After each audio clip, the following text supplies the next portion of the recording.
At this time, we will adjourn. Welcome back from our lunch, and we will continue to move forward in our agenda. Next on our agenda, we welcome the Office of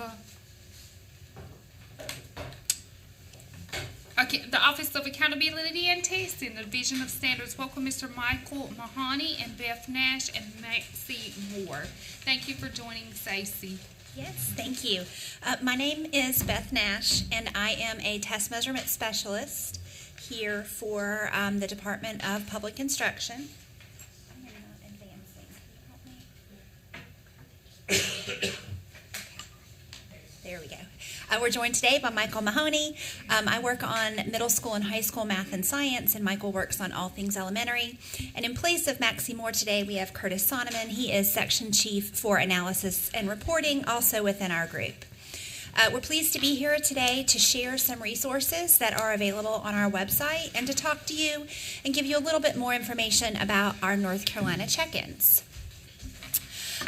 We recognize that we have kind of a mixed audience of educators and also families, and so this is our test specifications are on our website. We have these for all of our EOGs, our EOCs, our check-ins, and our North Carolina Extend 1s.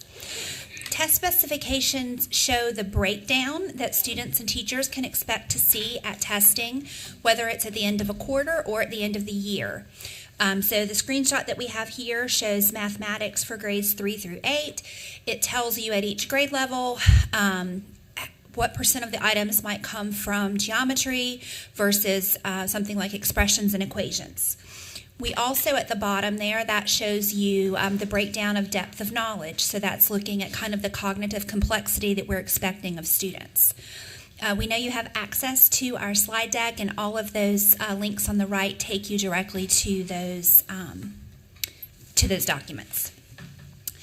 The next resource we have available are our release tests. So every time the standards change, we release one version of the test that teachers and students can use to prepare for assessment time. So there is a sample item. I believe that one's from third grade math. And again, you have links there to take you to the released forms. They are a great resource as teachers are working with students to prepare them for end-of-year expectations. Next, we have achievement level descriptors. These are adopted by our state board, and they are in place for the life of the standards. Our math ALDs, they've been around since 2019, and reading since 2021. What the ALDs do is they show the kind of expected, the knowledge, skills, and abilities that we would expect a student who performs at a level 3 or a level 4 or a level 5 at the end of grade,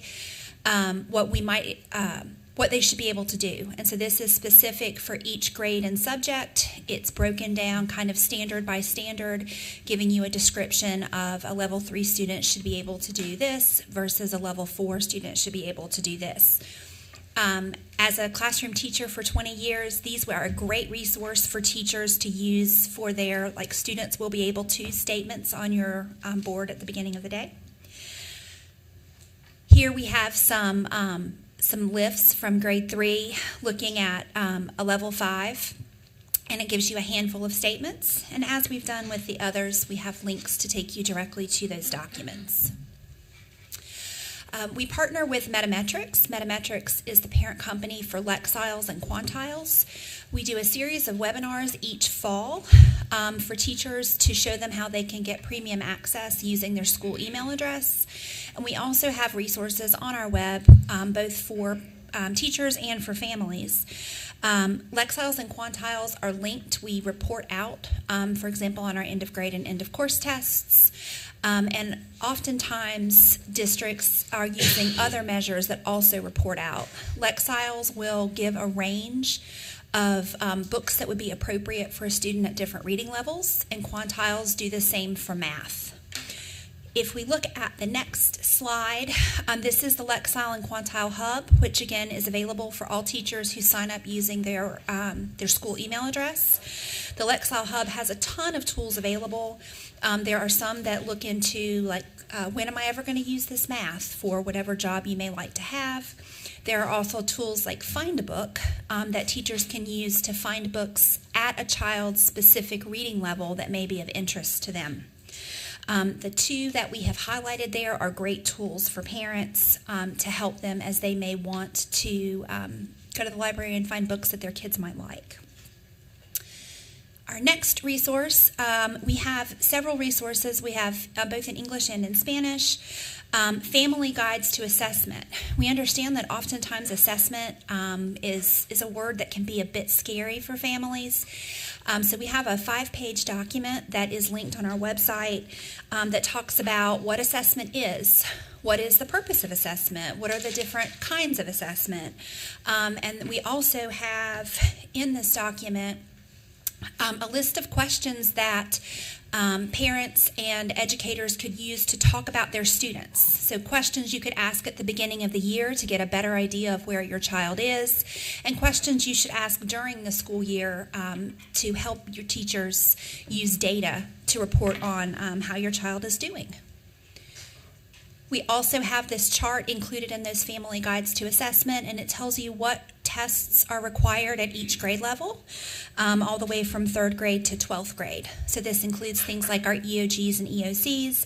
It also includes tests that are specific to high school, like the ACT. We also, within that parent guide, we have a sample of our individual student report. For parents statewide, they are probably used to seeing these after kids take their EOGs and EOCs. This breaks down for each child individually how they performed. In addition to how the child performs, it tells you how the child did compared to the school, the district, and the state. This also, in the bottom corner there, you can see where it's reporting out for the quantiles. So that's that website that gives you really good examples of things to do with students at each reading or math level.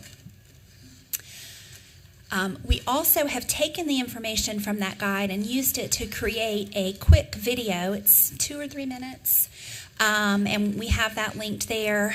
And it kind of gives a little scenario of a parent speaking to a teacher, talking about why, for example, some tests might not, or some assessment students might not receive grades for.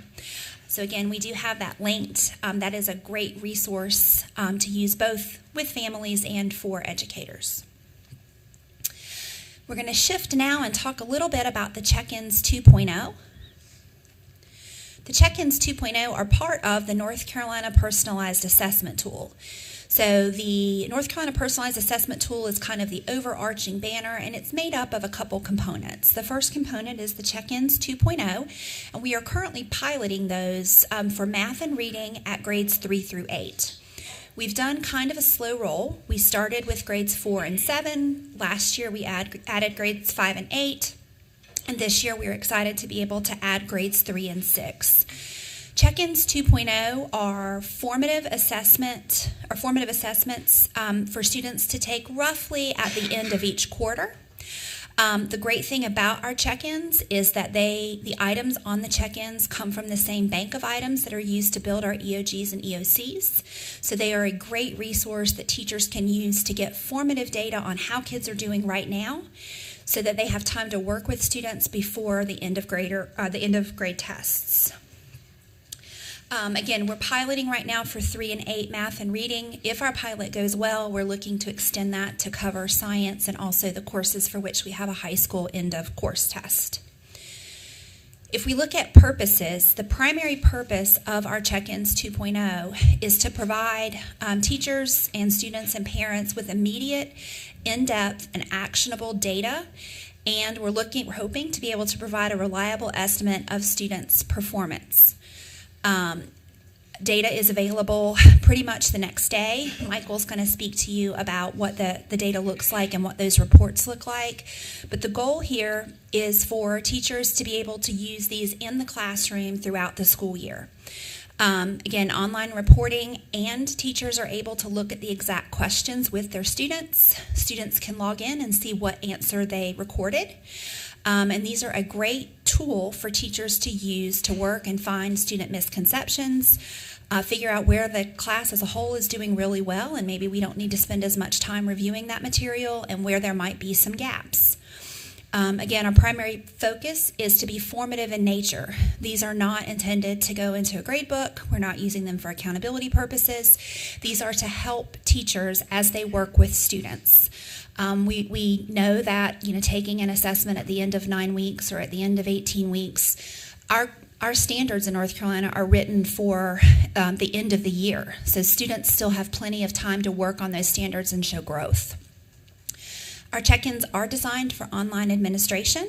Of course, we do have paper-based forms for kids who can't access the online, but the primary goal is to use those online. And we're hoping, again, we are in pilot phase, but we are hoping down the road that we will be able to have a progress indicator, which would tell us, based on student performance on the check-ins, how they might be likely to score at the end of the year on the end of grade test. That one is still, we hope, but we've got to get some more data. So a little bit more of the nuts and bolts of our check-ins for math and reading. We do have 3 for each grade level. The thought process there is 1 at the end of first quarter, 1 at the end of second quarter, 1 at the end of third quarter, and then of course at the end of the year we would have our end of grade tests. We do have check-ins. These are not tied to end of course yet, but we do have check-ins for our high school courses, NC Math 1, NC Math 3, English 2, and biology. We also do have check-ins for grades 5 and 8 science. Again, at this time, we are not tying those to end of grade and end of course tests. So for math and reading, we'll talk in just a moment about what those specifications look like. For science, things are a little bit different. In science, for grades 5 and 8, they're grouped by domain. So there's a life science check-in, a physical science check-in, and an earth science check-in. Biology, of course, is all life science, so they are grouped kind of by their subdomains. So we might have one, for example, on ecosystems, and we have one on molecular biology. Our NCPAT timeline is something that we know many educators are hearing about for this year. Our check-ins are available statewide for all classes, grades 3 through 8, mathematics and reading. It is optional if students or if districts decide to opt in to use them. After we have a chance to get a better look at spring data, we hope to announce at the beginning of October at the state board meeting kind of a recommendation for whether or not we will go statewide.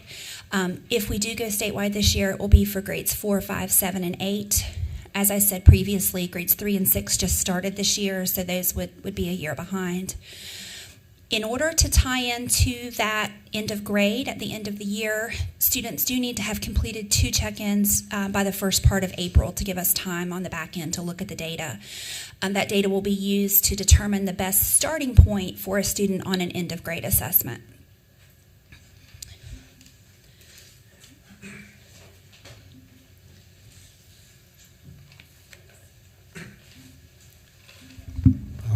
Thank you, Beth, and good afternoon, everyone. Thank you for having us.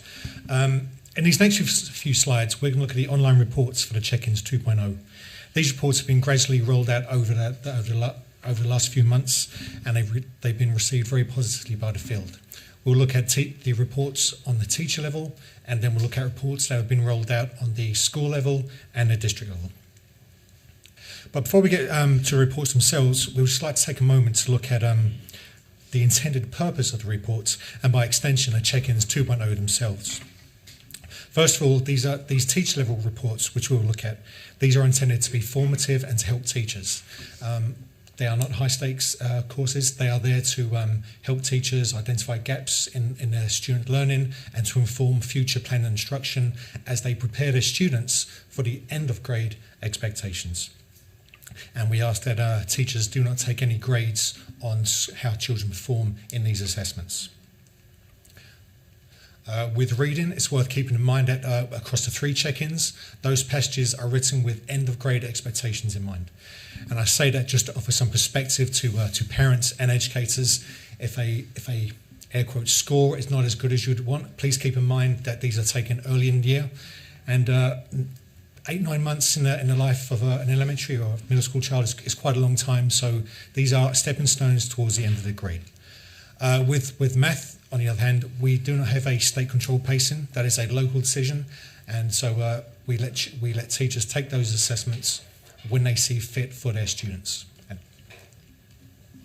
So the first 3 reports we're going to look at, these are the teacher-level reports. Those of you that are familiar with the original check-ins, you may recall there were 5 reports. Now there are just 3. We haven't removed any information or data from these reports. We've just condensed 5 reports into 3. Now the first one, it's hard to see from up here, but this is the probably the most used report with teachers in the field. This is the class item report. And what these do is that the items, we call questions items in our field. This report provides the item and how the class has performed in these items. The items are grouped by domain across the top. If you look at the 3 columns there across the top, and then underneath they are the items. Probably one of my favourite upgrades to this report is you can now look at the question within the report that is there. And as a former teacher myself, I think that's a very powerful tool to have.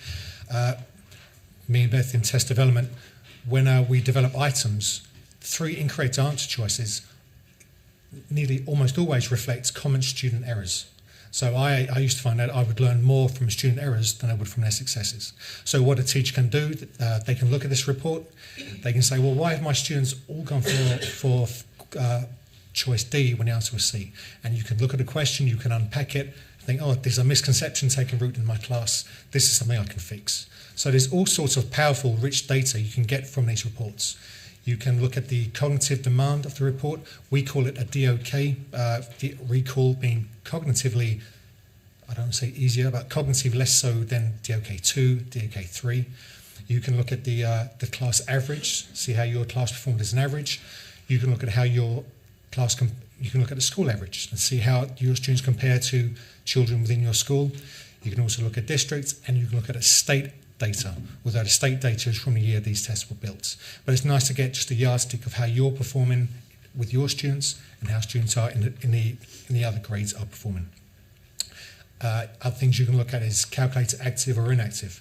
Did my students struggle when they did not have use of a calculator, which is a pretty important part when you teach the elementary grades where it's very computationally heavy.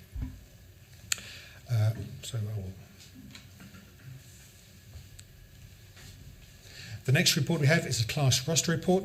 That zooms back just a little bit, and what that shows is how students got on across various subsets within the report. For example, were they comfortable with using a calculator? How did they perform with certain item or question types? We have multiple choice, we have technology items, we have numeric entry. Was there a pattern there that we could work with? And again, we look at how students performed with the domain as a whole and how they performed with standards within that domain. These are just screenshots. There's a lot more to these reports, but in the interest of time, we're just showing screenshots. One of the small things I like about this report is if you scroll down to the bottom, you can see which students did not take the test or which students did not finish the test. And I just, as a former teacher myself, I find those small housekeeping, those small logistical things are very helpful to the teachers in the field. Okay, the next teacher level report is the class summary report, and just like it says, it's a broad summary of a class performance on the whole. And again, it will tell you how the whole class performed as an average. It will break down their achievement by domain and then by standard. And if it's math, it will show you calculator, active and inactive proficiency. Okay, that is a lot of information to cover in a short space of time. There is this document here. If you go into this document, it will give you a far more detailed step-by-step review of how to access these reports. I would say they are, in my experience, they're highly intuitive, and I would just encourage you, if you have access to these reports, will be just to go in, log in, and just play around with it. Being online has some great advantages. You can filter reports, you can filter students in and out.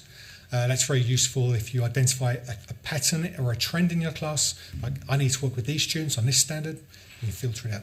If you have a parent-teacher conference, you can filter out just the name of that student and have a discussion with the parent about how that child is performing. The reports are in colour. Colour wasn't a luxury I had with printed work, and you can sort data by send and descend in order. So some very powerful data there. It just needs a bit of digging to identify things in those classrooms. So in the next few slides, we'll look at the updates we've got for the current school year, and we're going to look briefly at the school level and district level reports, which are being rolled out this year. This slide is a response to a question we've been asked many times. Various levels of educators will ask, which reports can I access and why? And the short answer is you can see all reports up to your level. So teachers, for example, they can see all the classroom level reports, the first three there that we just discussed. The school report reviewer, they would be the admin at a given school, instructional leaders in the school, teachers who might not be the teacher record for the students, but have a hand in their performance. Instructional coaches, curriculum coaches, teaching assistants. And district level staff, that would be your superintendents and curriculum leaders at the county or the district level. They would have access to all these reports. And looking at the top column now, the testing coordinator for the LEA or PSU, they can see everything. The school testing coordinator can see school and class level reports, and teacher can see just the reports on their classroom, no one else's. Okay, again, the intended purposes of these check-ins are similar to the teacher level reports, just on a broader scale. They are intended as a snapshot of teacher performance. The tests are relatively short compared to an EOG, so we don't want to make summative decisions on teachers, schools, based on these reports. Teachers have access to these reports and the questions for the majority of the school year as well. And again, just to reiterate, these reports alone should not be used to make long-term inferences about student, teacher, or school performance. It's a stepping stone on the way to end-of-year expectations. So the school level and district level reports, they will tell us, amongst other things, the average achievement by domain at the standard level. The school level report will provide a review table similar to the class roster, and the district level will provide reports on summary statistics.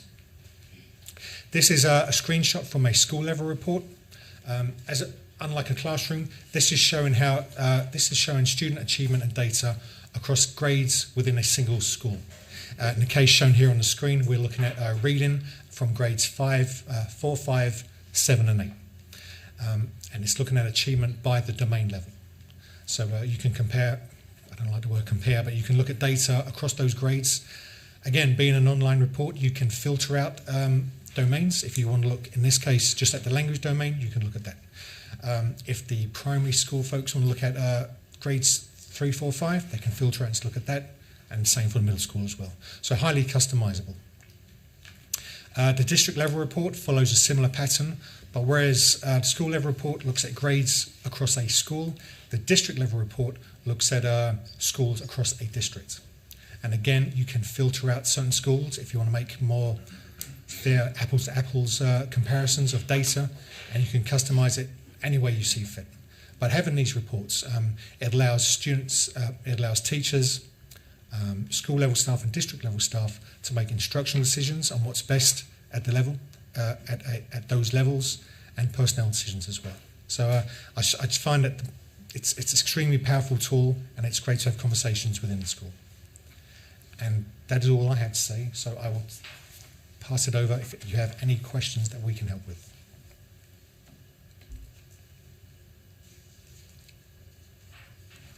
Thank you. I do have one question. So we know that the North Carolina check-ins districts can opt into those.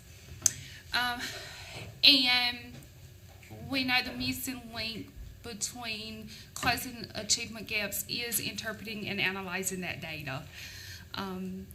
And a school must have a solid instructional leader or a coach assigned to them to help them unpack it, because most don't. Right? I mean, our teachers are just so busy, so busy now. So I just want to know, what is the support from you guys for our low-performing schools of supporting those districts for interpreting and analyzing our data and just helping them lead the school from an instructional standpoint so that we can close these SACE achievement gaps for American Indian students? Absolutely. It's a great question. So we have several resources in mind. We have 2 online courses. We have partnered with the Friday Institute, and they have developed 2 Canvas courses. I would be happy to follow up to one of the emails and send the links for those. Those are asynchronous, so those are left up to a district level whether or not they want to implement them. We have one that is more of a quick overview. It's about 30 minutes. It talks mostly about the reports. And then we have another one. It's about 10 hours. It goes into much more detail. So we do have those courses available to support. We also have worked, Michael and I have worked with district and regional support. We've done a few webinars with them on how to use the data. So we have that. We have also done some work. For example, we worked with the Northeast. We've done some trainings with them, with our partners, with Standards and Instruction, or now it's Academic Standards. But we have done some work with them on how to leverage the data, because you're right, it requires someone who's very data literate, who's able to kind of drill down to the right level. So that is support that we are happy to offer, either us or in partnership with our Academic Standards colleagues. So is there an earned CEU with these Canvas courses or these trainings for Sure. teachers? So what we provide, that's through Canvas, we provide a certificate of completion. A lot of our districts are choosing to convert that to a CEU at the local level. Okay. So yes, they are set up, but the credit would actually be awarded by the PSU.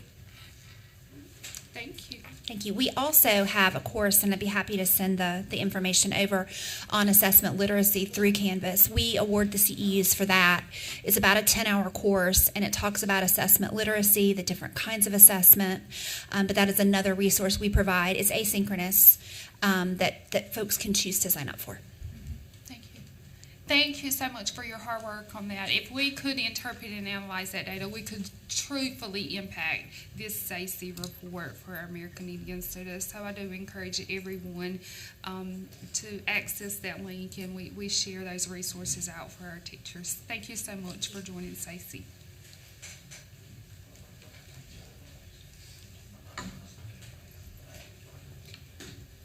All right, next on our agenda, we have the Office of Indian Education. We will hear Title VI updates from Dr. Crystal Moore, who is the Supervisory Education Program Specialist, and Annabelle Toledo, who is the Program Officer of Indian Education.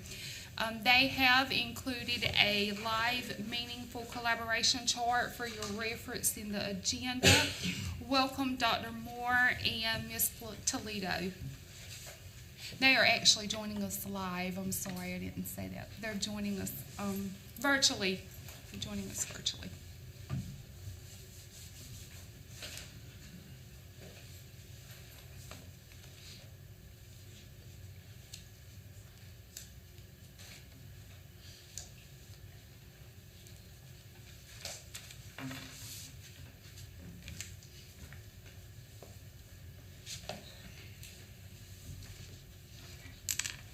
Good afternoon, this is Annabelle. Crystal, I think you're muted.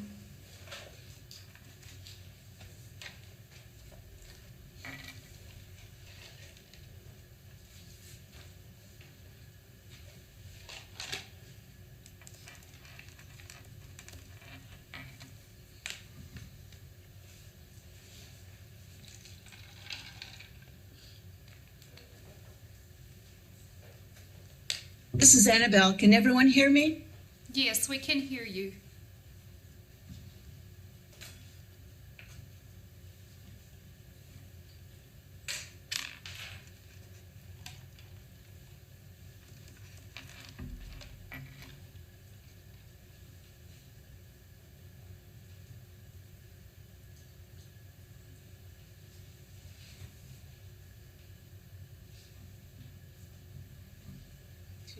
call in.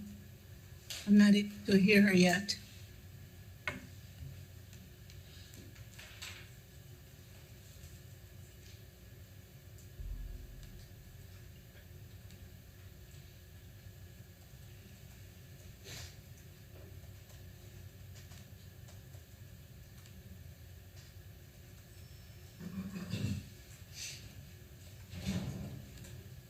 Are you able to unmute Dr. Moore?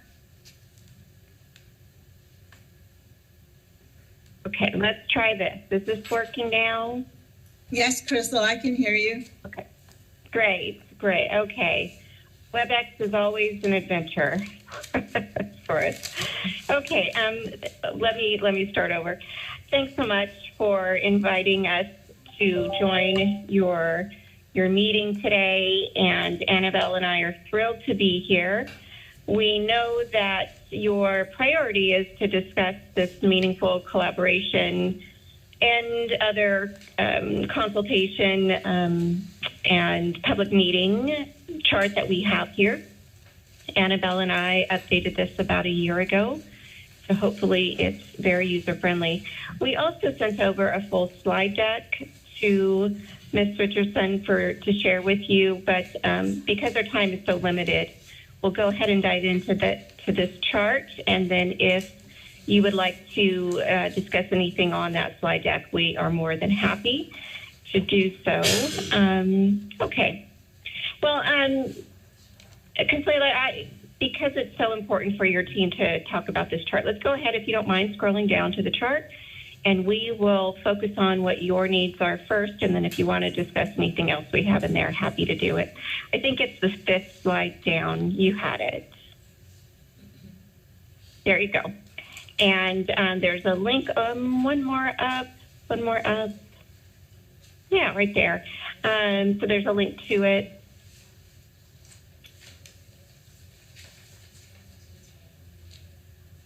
And this shows you all how to get here after the fact, too. If you want to just maybe share the link out, you can do it as well. So meaningful collaboration, tribal consultation, public hearing, and the parent committee chart. This is a really dense chart that covers some of the core statutory community collaboration, tribal consultation aspects of our program that are absolutely statutorily required on an annual basis. So each of these items must be done on an annual basis, and you see column A is tribal consultation, B, meaningful collaboration, meaningful and ongoing collaboration, open consultation, and then also Indian Parent Committee approval. So each 4 of those everyone must do every year in order to add that to your final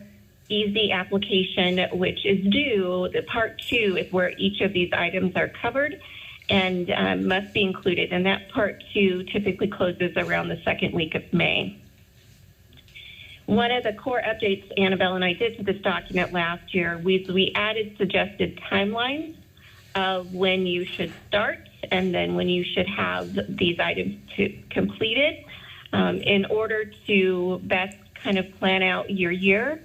Of course, they aren't required timelines. However, they are suggested in order to give you plenty of time so that you don't have to rush and complete all of this right before the due date. So that often has not worked well for our applicants in the past. So again, suggested times throughout each of these. I think what I'll do is I'll go through the first 2 items. First, 2 substantive columns there, tribal consultation, meaningful collaboration, and then I'll turn it over to my colleague and teammate Annabelle to do open consultation and Indian Parent Committee. And we'll do a high-level overview, but then we'll dig into any questions, particular questions that we can be helpful to you all in North Carolina. It sounds as though you've had significant questions and concerns about this chart and the requirements that it describes. So we want to make sure and cover those.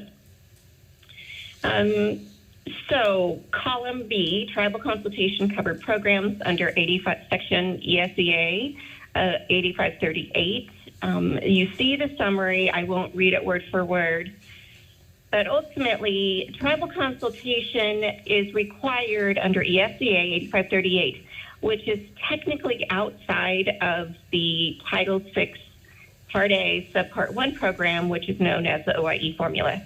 However, it is a required component for all of our grants that cover the title programs, and Title VI Part A, Part 1, or OIE formula programs are just one of the programs covered under tribal consultation. I just spent an exorbitant amount of time updating our tribal consultation guidance. The last time it was updated was in 2016, and I believe it ended up being about 22 pages. It is in final clearance, and we will hope to have that out in the next few months, if not sooner. And so really what this says is that all of the title programs included there, kind of at the bottom of that page in that column, all of those title programs must do tribal consultation. And there must be an affirmation by the tribes that tribal consultation happened. We do not publish one form. We are looking at publishing an example, but I've seen different states use different affirmation forms or documents for their purposes. So again, OIE, because this is not technically an OIE formula requirement, it's an overall ESDA or U.S. Department of Education requirement. We do not require a certain form for that, but you must have the affirmation that tribal consultation happens. And this tribal consultation is often tracked at the SDA, State Education Agency level. We do ask for some content on this in the application, some sort of summary narrative about what happened during this tribal consultation. But again, we don't officially track tribal consultation because it's outside of our statutory authority. All right.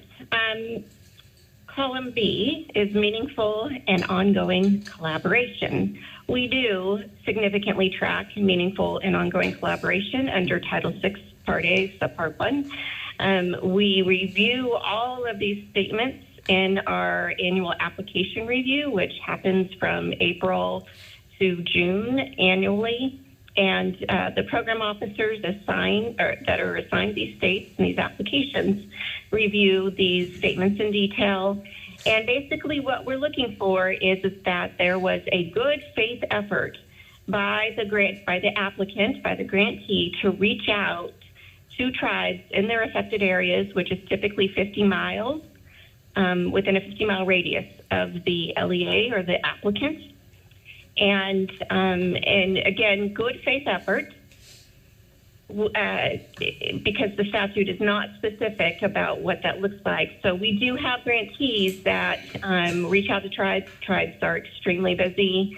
They're not able to respond, don't have a need to respond, in their opinion. And so the LEA applicant is not held accountable for that as long as they, again, did a good faith effort to reach out. We do not hold up, we do not deny applications if a applicant reached out to the tribe and did not get a response from the tribe. They must reach out, the LEA must reach out to the official leadership of the tribe, so they can't just go to, so I'm a member of the Choctaw Nation of Oklahoma. They can't just go to a member such as me who's not acting in an official capacity on behalf of my tribal nation. They must go and attempt to meet with somebody who's acting on an official basis for the tribe. So on the application, we look for a name, a date, some sort of email content that they reached out, a good faith documented effort. They reached out to that tribe and an official representative of the tribe to try to, again, do some meaningful and ongoing collaboration. I can say that out of all the reviews I've seen, and I review all of them at some capacity, the meaningful and ongoing collaboration efforts have gotten better over the years. So So folks are taking this, I think, more seriously, and it's working out better for everybody involved, in my opinion. Okay, Annabelle, I'll turn it over to you for open consultation. Okay, thanks, Crystal. Okay, so for the open consultation, that can occur during a public hearing or during the parent committee meeting. So for the public hearing, yes, you can do open consultations for the meaningful collaboration and your tribal consultation at the same time. So for your program records, you may just want to keep them separate to show which occurred what day, and having a roster of attendance of who attended these meetings. And during a Indian Parent Committee meeting, yes, you can do that to hold the meaningful collaboration and tribal consultation. Just noting who was in attendance, if there are tribes in the area, like Crystal mentioned, but if some instances, if there are no tribes in the area, under that section of the application, you can put in that there are no tribes in the area that you held a meaningful collaboration with. And again, it's a good faith effort from the school district. If you reached out to the tribe and the tribe was not responsive to reach out in time to hold the tribal consultation, just put a note in there to let us know in your Easy Part 2 application that you did try to reach out to the tribe, but you didn't receive an answer. But some sort of documentation that you also have on file that shows that you did a good faith effort to reach out to the tribe in your area. And in other cases where there are more tribes in the area, then you can have a consultation, one consultation bringing all the tribes together, or going out individually to do individuals. But, you know, that's at your call to either do a joint consultation with all those tribes in the area to hold one meaningful collaboration or one tribal consultation. But everybody coming in for the Title VI application is required to do a meaningful collaboration with our tribe or tribes in the area. That is for all eligible entities coming in applying for the Title VI grant. And for the Indian Parent Committee approval form, this is where the parent committee meets to review and approve the application and the budget before it is submitted into Part 2 of the EASY application. So they will have an opportunity to review and make comments to the application. This is their opportunity to have good dialogues with the school district on their application. And it would be also a good time to just review what has been done in the previous years. So the tribal consultation, meaningful collaboration, and the Indian Parent Committee are all at the present time holding and meeting to discuss the application. So the meaningful collaboration, like I said, everyone coming in for applying for the Title VI grant is holding the meaningful collaboration. From that first meeting, the school district and the tribes will put together future meetings to decide how often you want to have these meetings, whether they're going to be quarterly, annually, but documentation is kept on file to show that the tribe was invited, what input is provided from the tribe to the application. So these future dialogues will have the school district and the tribe collaborating on the application to serve those children that are coming from the tribe, as well as all the students that are coming from other tribes, perhaps, that this meaningful collaboration is a good start. So from that first meeting, putting together the agenda is always helpful when you're reaching out to the tribe, and the input coming from the tribe, setting future meetings to continue the dialogue, to have the meaningful collaboration and to have the tribal consultation, if you fall into that category of holding a tribal consultation. Okay, so I'll stop there before I go on. If you have any questions that you want to ask regarding the meaningful collaboration and tribal consultation. Are there any questions?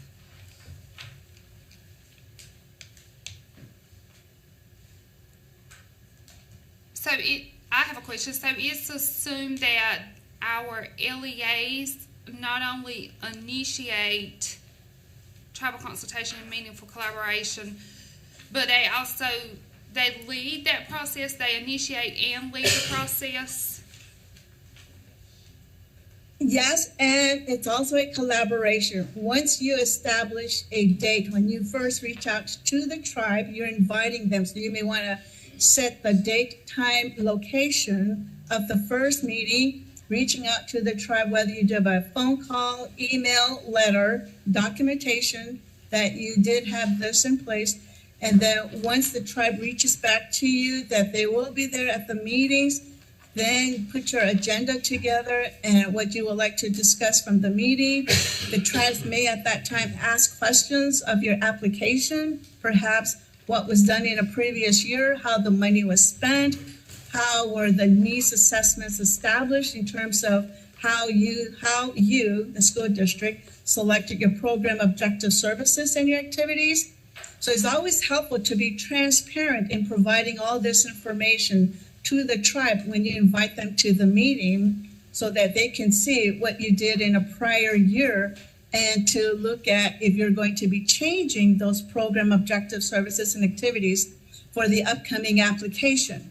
So being transparent also helps the tribe to be in a place where they can ask questions in terms of how the students are going to be served, who's providing those services. So the tribal consultation, meaningful collaboration, is an open collaboration starting with the school district reaching out to the tribe or tribes in the area to invite them to that first meeting. From the first meeting, you will then establish future ongoing meetings for the meaningful collaboration and the tribal consultation. Yeah, and to add to that, what we also often see is that applicants will come together. So like, for example, in Oklahoma, around the Oklahoma City area, there's about 4 to 5 large districts, and they have developed sort of a informal consortium. And so oftentimes they will work together to do one tribal consultation and then meaningful collaboration at the same time. So that's also a powerful way to do it. And then another way is that I've seen some state Indiana directors, and Annabelle and I were just talking about that this morning. I do not have a state director of Indian education on file for North Carolina. And so if you have that person, I know Consuela does an excellent job of facilitating a lot, but I didn't know if you actually have a director, executive director of Indian education like numerous other states we have do. We do not. We have been advocating for that. We're just waiting for the budget to be approved so the job description and so forth can be posted so that we do have that advocacy in North Carolina. Great. Okay. So again, we see that the state director or executive director often helps the LEAs, because in some states we have a lot of little school districts who are eligible to apply for our grant. So it's a lot of work for each one of those little LEAs to do these tribal consultations on their own. And so so having some coordination from a state director of Indian education is also helpful. As you get that position approved, we do have an Indian Education State Leaders Network that we'll get that person joined up with. And so there's lots of good tips and advice about these types of efforts that are traded or shared in that group. And so that will also help you as well. Thank you. I do have a question. Is it permissible for the LEA to actually go to the tribal meeting instead of the tribe coming to the LEA? Can the LEA go to the tribal meeting? Is that permissible? Of course, it's always permissible. In terms of the application, we encourage you to go to all those meetings that are open and available to you. In terms of this meeting, be mindful of the statute, and what you see on column B and column C is that the conversation needs to be focused on the Indian education program at this LEA or group of LEA. So as long as the discussion, so maybe you get on their agenda or you get on the tribal council agenda, which is, I'm sure they would love to have you. But I think of my tribe, they have these sorts of discussions at tribal council meetings all the time.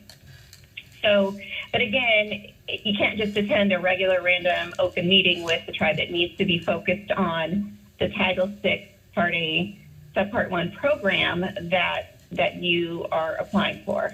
Does that help? It does. Thank you. Yeah.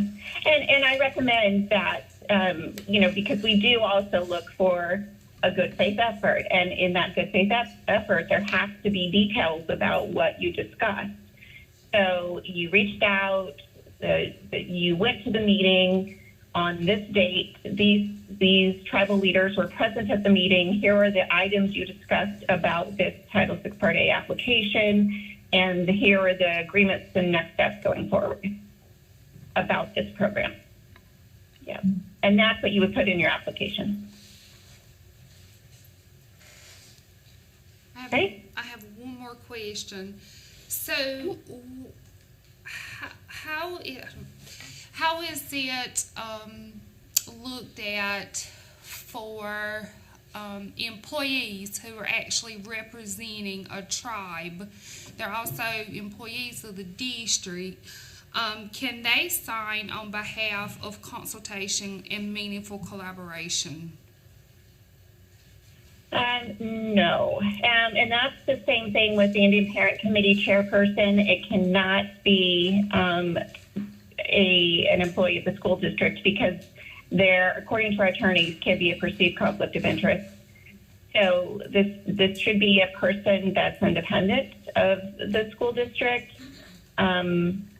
that is signing off or that is doing this meaningful collaboration. Of course, I've worked in schools for 10 plus years, and then higher ed after that. And as a tribal member. So some of our more powerful, important, impactful Title VI participants are tribal members and employees, and we love their participation. And we do require, just to avoid any perceived conflict of interest, that the person doing the actual signing off should not be a school employee. Thank you. Yeah. If you run into a situation, I can think of one maybe like in the Southwest of the United States, Annabelle and I dealt with last year, where they just had the hardest time recruiting any parents to do any sort of meaningful work on the Indian Parent Committee or with the grants. If you run into that situation, then let us know, where you really just have that few parents and you absolutely have to draw on an employee to be that person. If you run into that situation, please give us a call, because if we just see that put on an application as per normal, we will reject it or require a modification. Thank you. Okay. Yeah, you're welcome. And we do, by the way, we do the research. So there's many times just in FY23 alone, we did the research to verify if the people signing off were actually employees, and we kicked back several applications for it for our due diligence. Okay, thank you. I have one more question. You're welcome. One more question. I'm sorry. One more question. So it is. Don't be sorry. It is. That's why we're here. So in saying that, it is the government relationship. So what is the school board's role in that? Okay, please help me understand what you mean with government to I mean, I know government to government, but in this context, what are you meaning? So we're asking that our school board meets with our tribal council in that government to government relationship, right? That's what I'm at. That's what I'm saying. Or we're allowing. Go ahead. Oh no, please go ahead. You weren't finished yet. I apologize. Well, I was just asking that question. Okay, so just to make sure I understand the question, so it sounds like already if you have your school board meeting with a tribal council, that is your meaningful ongoing collaboration. Is that what you're asking? No, say that again. So is the question that if a school board, if one of your LEA school boards is already on a routine basis, maybe it's annual, maybe it's biannually, already meeting with the tribal council, are you asking if that counts for ongoing meaningful collaboration? No, that's not what I was asking. Okay.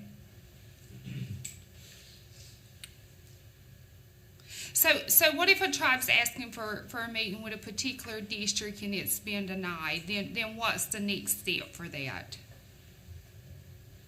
So if the tribe is asking for a meeting with an LEA and the LEA is saying no? Yes.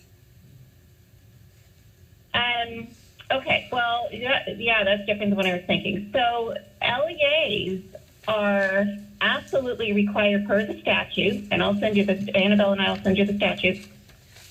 LEAs are statutorily required to meaningfully collaborate with all the tribes within a 50-mile radius of that LEA. So if a tribe is saying, hey, we're here, we want to meet with you, we want to work with you, I've never heard of a case where the LEA can say no. And I guess if they are, we should know about that because that will significantly impact our application and our decision on that application because they do have to do a due diligence to reach out in good faith to all tribes within 50 miles.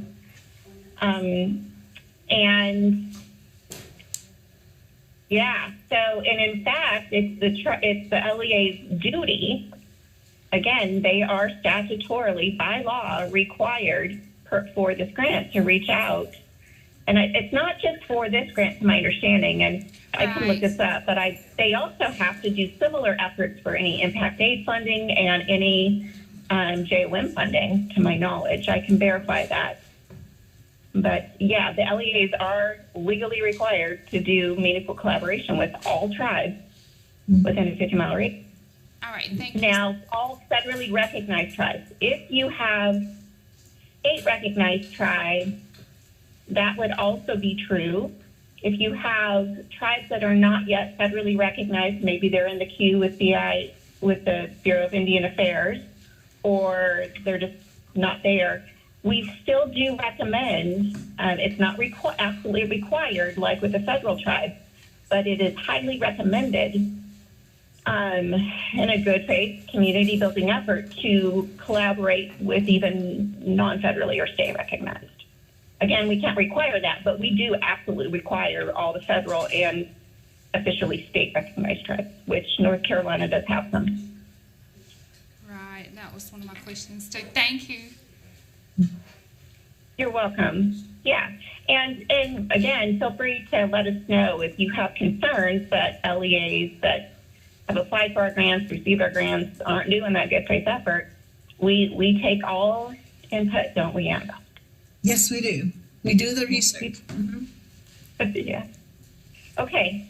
Those are good questions. Anything else that we can? Yep, I have one more question. This is Consuela. So my question is in regard to the LEA or the district considering their consultation to be with the Indian education staff because those staff are Native American. Does that count? No. Annabelle, feel free to disagree with me. Absolutely. So, yes, it would have to be with the tribe that you hold a meaningful collaboration with and tribal consultation. Thank you. An official representative of the tribe. Me, as Crystal Moore, Choctaw Nation of Oklahoma tribal member, does not count for tribal consultation with the Choctaw Nation of Oklahoma because I'm not an official member of the tribal leadership. I'm not their official delegate for. So you can't just go to. And we have greatly clarified this in all of our documentation over the past 2 or 3 years, right, Annabelle? Yes, we have. Yeah. So is that's a really important point. So does that all make sense? And we very clear about that? Yes, thank you. Okay. must be, and further, that official delegation must be kept on file with the school district in case we ever monitor, which some people call audit, but we call it monitor. If we ever monitor that school district, they must provide proof of that official delegation from the tribe of the people they met with for this tribal consultation meaningful collaboration factor. Thank And you. speaking The of same thing is that true. documentation of what Crystal just mentioned, this is going back to your Indian Parent Committee approval form from the recently just Yeah. conversation that we're just now having. The person that is going to be delegated from the tribe to serve on your IPCA, Indian Parent Committee, in column 2 of that form will have to have documentation from the tribe that gives them that authority to speak and vote on behalf of the tribe. So that tribal delegate will be listed in column 2 of your IPCA form. So documentation is important because that individual serving on that parent committee is representing and speaking on behalf of the tribe with the documentation given from the tribe to be on the parent committee. Thank you. You're welcome. And we are going to do a full Indian Parent Committee training, like the actual members of the parent committee. That will be forthcoming likely at the end of October, depending on how things go with the federal government, but we will do that by the end of this fall. Okay, thank you. Are there any other questions? Yeah. All right, thank you guys for your time today. Thank you for joining SACY and supporting the efforts of SACY. You're Thank you for most inviting welcome. us. Yeah, yeah. Anytime. We have other states that bring us back like every quarter or so. So if you end up needing that or wanting that, don't hesitate to reach out to Annabelle and get us on the calendar. We have one more question. I'm sorry. Hey, Don't one get- more. that's why we're here. I want to know, most of DPI's application suites are forward-facing, meaning that you don't have to have credentials unless there's identifiable student information that is there, but they're forward-facing that the public can access and see what everything that we're doing at our particular location. For LEAs who are applying specifically for these funds, is there a portal or is there a way that parents or any community stakeholder can go and see what an LEA has submitted so you can see as the outside viewer what they are saying is meaningful ongoing collaboration? Yeah, well, you, who asked this question? My name's Luana Locklear. Luana. Okay, Locklear, great. So you have epic timing because just this week we got the spreadsheet of all grantees, all 1,270 grantees, one spreadsheet with all of their applicant data, including, and Annabelle really advocated for this one, including their meaningful collaboration statements, their GEPA statements, their detailed budgets. All PII has been redacted, which was really the effort here. But in terms of the non-PII data for every grantee that we funded this year, you can find that. And I'll leave that up to Annabelle to share that link with you. It's available on our community practice website. As of today, as of this week, for the first 50 plus years of this program. So thank you for asking that, because we are so proud.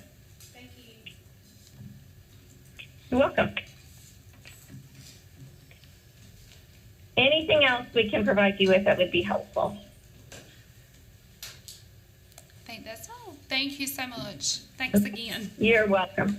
You're welcome. Have Thank a wonderful you. weekend. Thank you. Okay. Bye. All right, next we have on our agenda our very own Mr. Stephen Bill, the coordinator of Guilford County Indian Education Program. He serves as the Title VI director there, and he is our program spotlight today.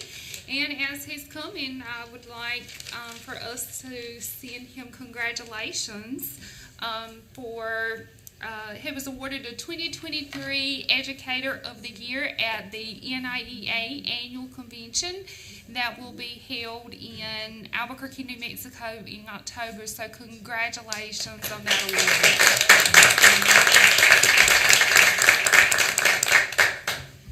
Thank you, Dr. Locklear. Thank y'all, everyone. It is good to be with y'all today.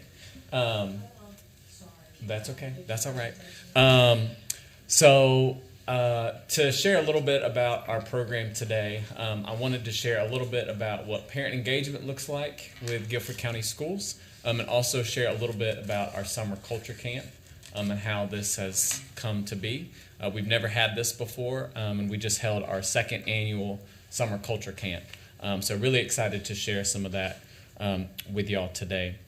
At the very beginning of my presentation, you'll see, if you either want to pull it up on your link or whenever it comes up, you'll see a picture of me and some of our students sitting in a circle. This was how we started our summer culture camp every single day. We started and ended in a circle, and I'll come back to that in just a second. That work for you? Okay, great.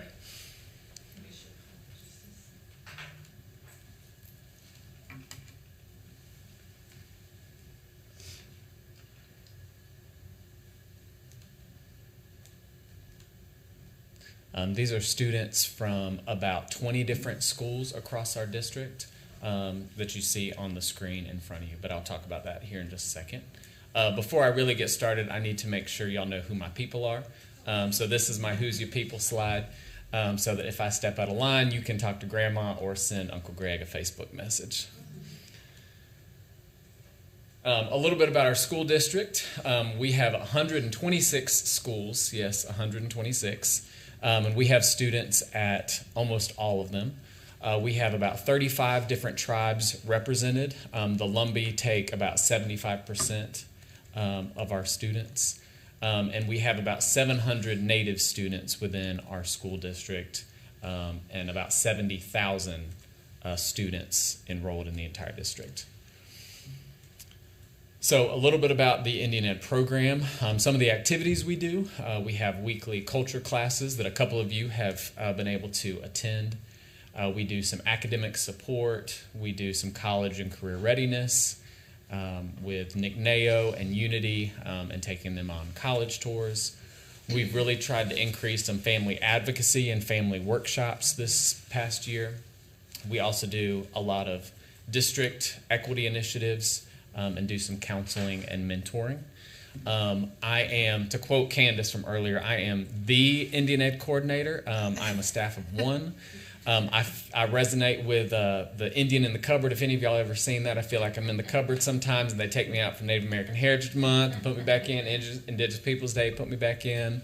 When they do their Native American unit in April, bring me back out. So it's an interesting place to navigate, but I appreciate all the support that my kids and our parents and our district provide throughout my time here. I wanted to highlight one article that was done by Dr. Brittany and Dr. Leslie Locklear. They did some research in Guilford County and Wake County, and they found that racism, token Indianism, a lack of representation, and self-advocacy were the four main focuses that were lacking when it comes to urban Native education. It's a great article. Definitely recommend you taking a look at that. It's called Do You Live in a Teepee? So family engagement. I talked a little bit about this when I presented in January, but when we had our public hearing my very first year, I think I had maybe 2 people show up. And then I got some feedback from some family, and they're like, what's a public hearing? I don't know what a public hearing is. And once I explained it, they're like, oh, okay, well, I would have come to that. I just didn't know what a public hearing was. So this next year, we called it a town hall, and you can see what sort of turnout we've got right there.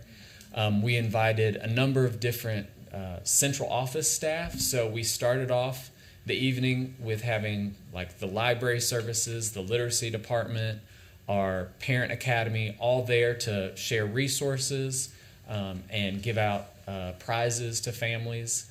You see our board up there on the top right-hand corner.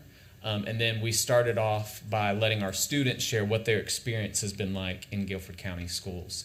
So you have tribal leaders, you've got parents, you've got central office and board members all there. I still get comments from people saying, "When's your next town hall meeting? I want to come to that." That was an incredible event. So getting our students up in front of them was both me wanting them to practice their skills of using their voice, reminding them they have a voice, even though they're silenced over and over again, and also gave our staff an opportunity to hear from our kids, knowing that they work in central office and don't always get out of the central office part sometimes. Some things that we have also done are, when I first started, I didn't have a parent committee because it was during COVID. All of the previous parent committee members were either leaving or their kids were graduating. And so something that we have, some things that I have learned is I have to meet them where they're at, a lot showing them the skills of how do you run a meeting, how do you put together an agenda. I can't just put it on them. I even have changed the name to the Indian Parent Committee to just a planning team, and a lot more people show up. We have it at the same time that our culture class goes on, so there's not a transportation issue, or there's not a issue with trying to juggle a bunch of different things. We've worked on how to work on your advocacy skills and done parent workshops with that. And we also, our parent committee developed a WhatsApp group, so they're always communicating and sharing ideas, and also just reaching out for help in case, hey, I'm moving this week, can anybody come borrow a truck or help me move a couch, sort of thing. So regular communication has been a big part of that. So that's our parent committee and some of our kids there as well. Yeah. Can you elaborate a little bit more as far as with your advocacy skills? What do y'all do as far as building that? What does that look like? Yeah. So one of the things we've done is we have parent talking circles once a month. Brianna Jacobs is a Lumbee therapist, and so she comes in and helps them, helps facilitate that. But we've also brought in different leaders from the community who wanted to share with them about advocacy skills, and I've been able to get funding from our diversity office to let our parents go to NIEA and the Unity Conference and things like that, so they can see some opportunities, see how meetings are led. They can see how you can facilitate trainings and how you can use your voice to advocate for our kids. So those are a couple different things. So yeah, good question. And then I want to talk about our summer culture camp. As I said, this is how we started and ended every single day. It was really exciting to see how some of even the kindergartners who were really timid to come in at the first day were really excited to start the circle every morning and share, hey, my name is this, I go to this school, and I'm from this tribe. That's how we start every meeting with our kids. Because I want to make sure that from the beginning they feel confident in sharing with their community who they are. A little bit of details. This was a collaboration with GCS Summer Enrichment. So this is an ESSER funding program. So through that, transportation was provided and breakfast and lunch was also provided. And I did not have to pay for a location because we were in a school that was already hosting a summer enrichment program. I just got 3 or 4 classrooms in that time. So I was a little limited on my schedule, but we were there for 2 weeks, Monday through Thursday, 10 a.m. to 3:30, which worked out great because the kids could sleep in. It was still the summer, but we could also get transportation for everybody, and we had a great time. I found out as we were getting close that our school district was opening summer enrichment to non-GCS students for a fee. So I said, well, you have to open that up to Native kids as well. So for our summer camp, we were able to get students outside of GCS as well. We just had to pay about $25 for the 2 weeks, which is a steal. when you look at what summer camps are looking at. So, but it was free for all of our kids who were in the Indian Ed Title VI program. And one of the things that I had to work with our planning team on is that this isn't a STEM camp, this isn't a literacy camp. It's a culture camp, and we're embedding these things into that. And so that was something that we had to work through a little bit in thinking about challenges. Yeah. Another question for you.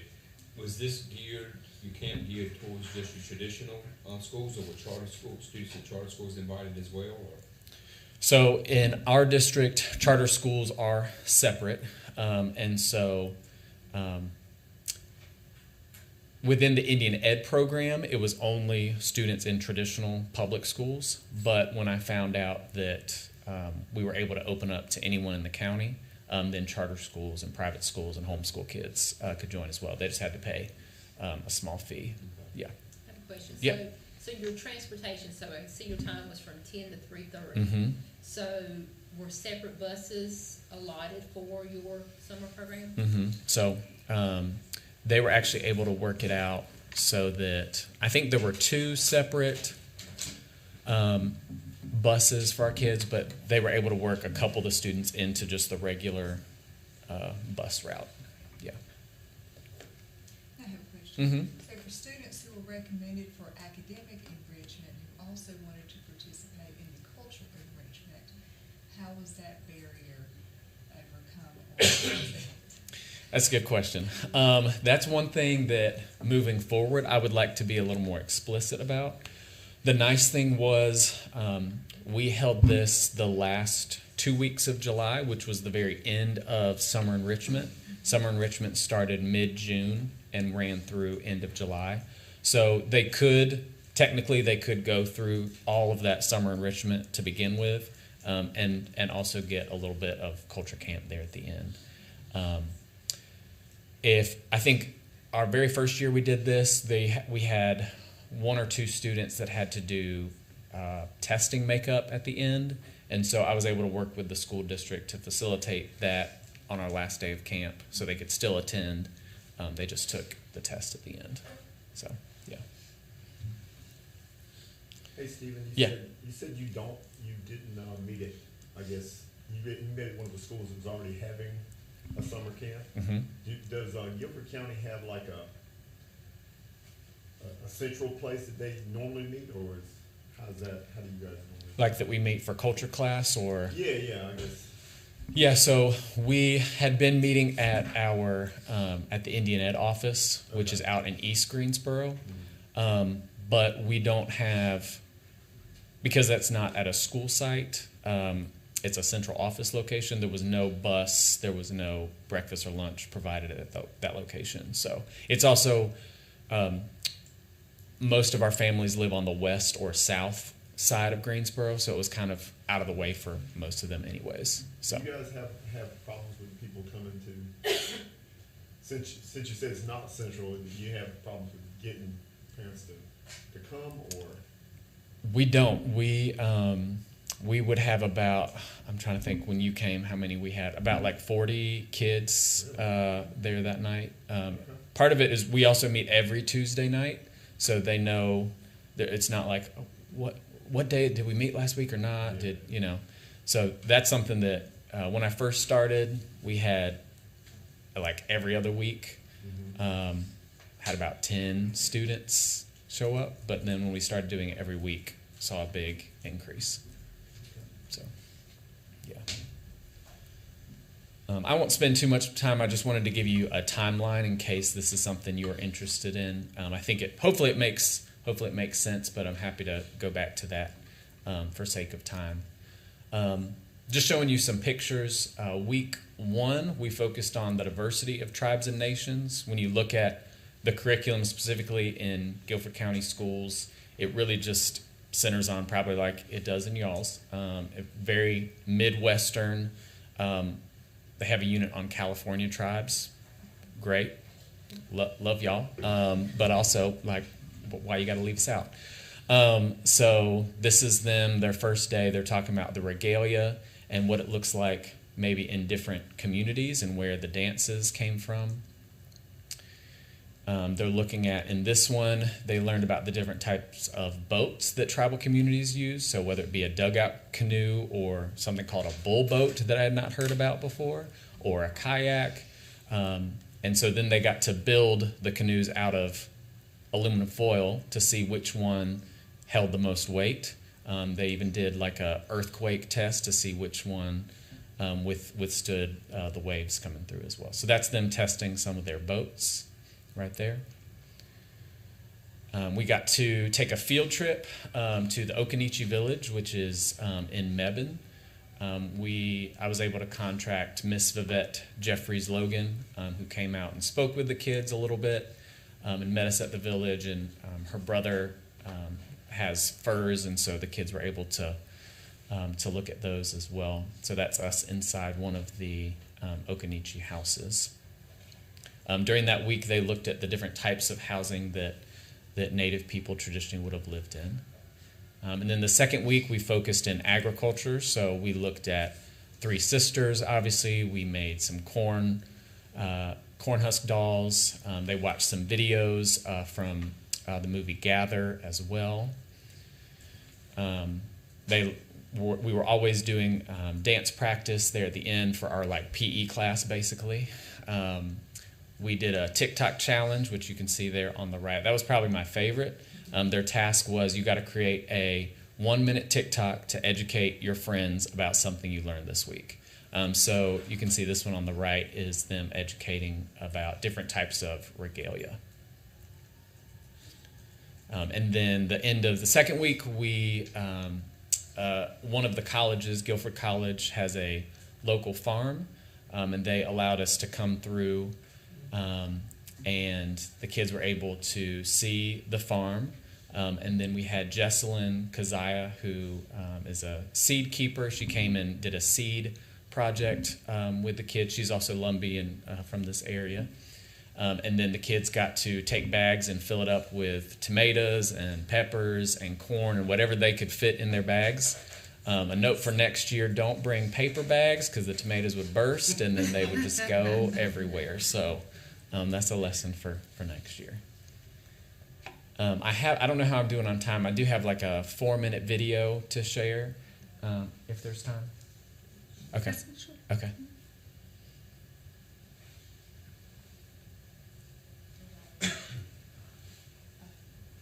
This is from week 1. So our 2-week camp is part of many things that we do as part of the American Indian Education Program. The students have the opportunity to learn about Native American culture through doing projects related to STEM and literacy and art and dancing. Across the U.S., we have over 570 tribes, and each one is very different. Throughout this week, we have been learning about the diversity of Native American tribes where it comes to regalia, dancing, and homes, and foods. So to start off today, is learn a little bit about the different types of housing that Native people used to live in, what the significance with the longhouse versus the teepees versus a wigwam versus a igloo or a boat home, and where those tribes would have originated from. We started them off on a project to build their longhouses. So they're having to think about working together as a team to put together a structure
so you could hear a little.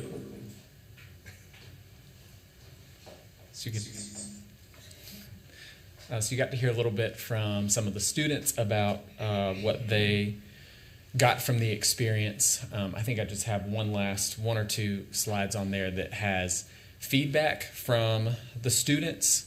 I always like to get feedback in terms of thinking about what can we do better. And they really loved the field trips. They loved a lot of the projects that we did. They loved the TikTok challenge, as you can imagine. And they wanted to go to Disney next year. So if anybody's got extra funds they want to throw my way, please. They're wanting to go to Disney now. So I'm glad we're dreaming big, but let's just rein it in a little bit, y'all. Tell them Dollywood's right there. There you go. That's right. We can go to maybe Carowinds. Maybe that's a little closer. So yeah, I do want to show that image just right there. If you'll pause right there, that was at the very top. That top image was our first year or the previous year at Guilford Native Powwow. And you can see that bottom is this past weekend at the Guilford Native Powwow. You see 2 students, I think, danced last year. And I didn't even get all of the students, unfortunately, but we had almost 20 students dancing this past weekend.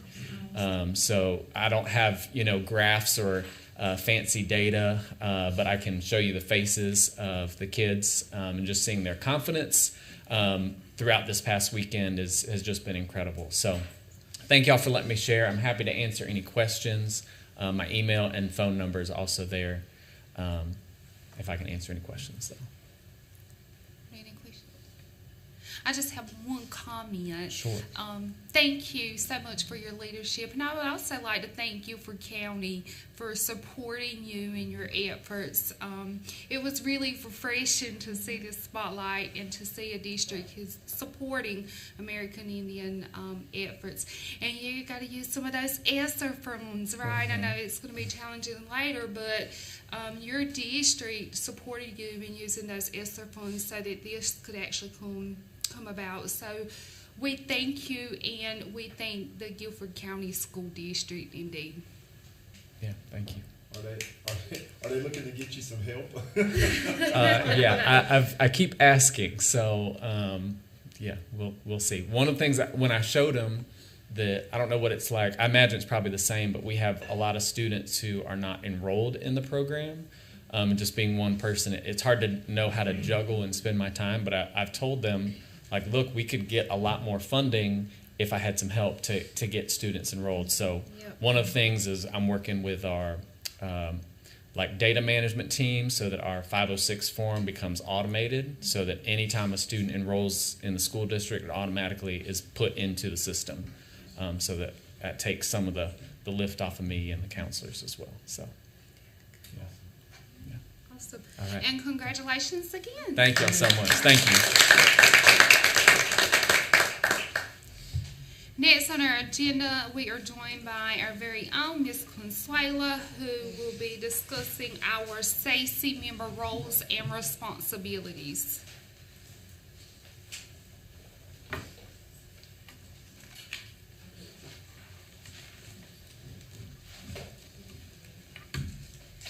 Good afternoon. I am presenting the SACE member orientation and refresher on behalf of our fearless leader, Dr. Susan Silver, who is the section chief of diagnostic services and district regional support here at the agency, and also the liaison to the State Advisory Council on Indian Education. So what we're going to kind of go through is some of those roles and responsibilities for you guys, what being a member means, and what that means for your advocacy. Do you want me to... tools that I might use to use. Here we go. All right, so the establishment of SACE began in 1988, and you have a little bit of the history in your folders for today that talks about not only SACE's origination, but also the original position that we had here at the agency with Dr. Betty, I don't know if she's a doctor, but Miss Mangum, Betty Mangum. So you have some history in your folders for that talks about the road that Indian education has taken here at the state level, and then how SACE was originated. And the fact that SACE is a legislative body, which makes its work so much more important to policy development and advocacy for all American Indian communities. It took a lot of advocacy back in the late 80s to get this here, and there was a lot of work to that. Dr. Oxendine, unfortunately, has left us for the day, who could have expanded a little bit on that, but like I said, that's some more history in your folders. So the North Carolina General Assembly enacted the North Carolina General Statute 115C-210 that established this. So you're a law. So you have some power there in the fact that you are a legislative body. Where am I supposed to point this thing? Okay. Can you click that council membership link, please? Oh, sorry. Don't go back.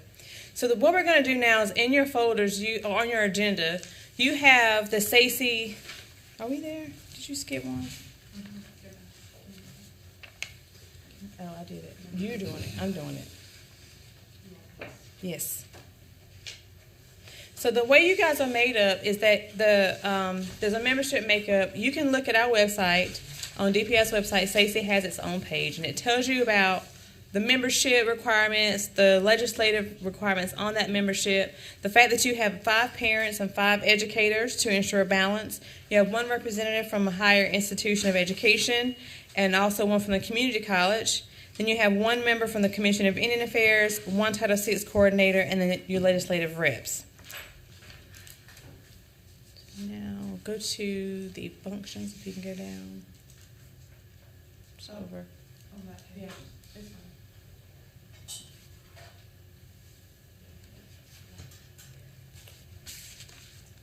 So the functions of the council, I can't read that, it's too far away.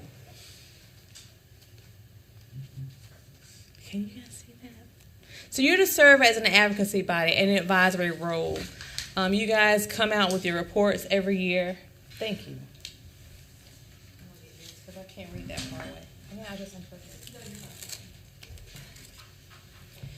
One of the biggest things you do is prepare your report every year. That is essential to schools and districts to not only write grants, but to make informed decisions about students and our American Indian students in North Carolina. And what that means for your advocacy is to also share that report.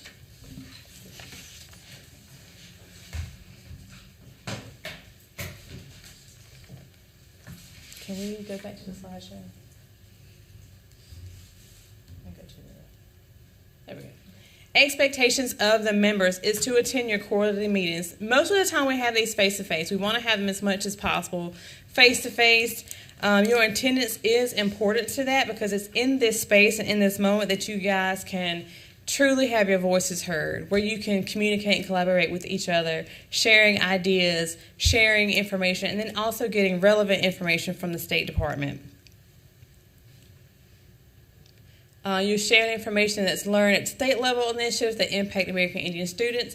Being here, being able to ask those questions specifically when you hear these presentations, how does that pertain to American Indian students? And you guys have done a wonderful job at doing that, making sure that that voice is elevated within these meetings. And then widely sharing and encouraging participation in the opportunities provided by the agency, such as when there's like a grant available, there's programs available. You guys make sure that you get that information out to your school systems.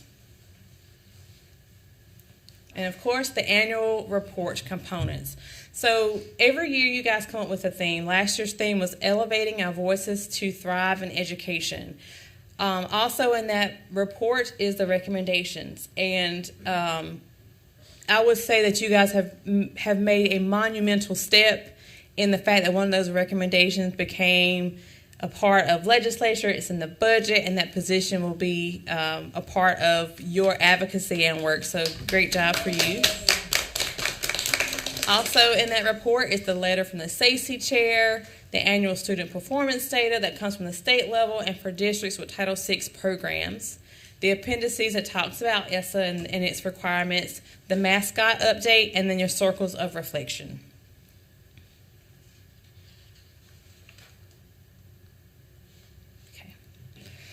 So other initiatives of SACE is your biennial American Indian Education Summit. So congratulations on putting out a phenomenal summit this past January.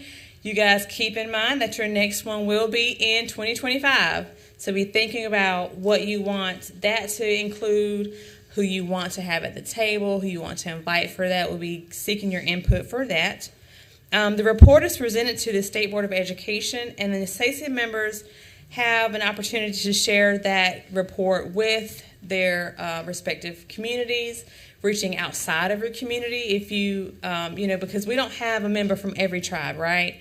You don't have a member that represents every tribal community. So making sure that you share that not with just within your own relative communities, but those that you are surrounded by.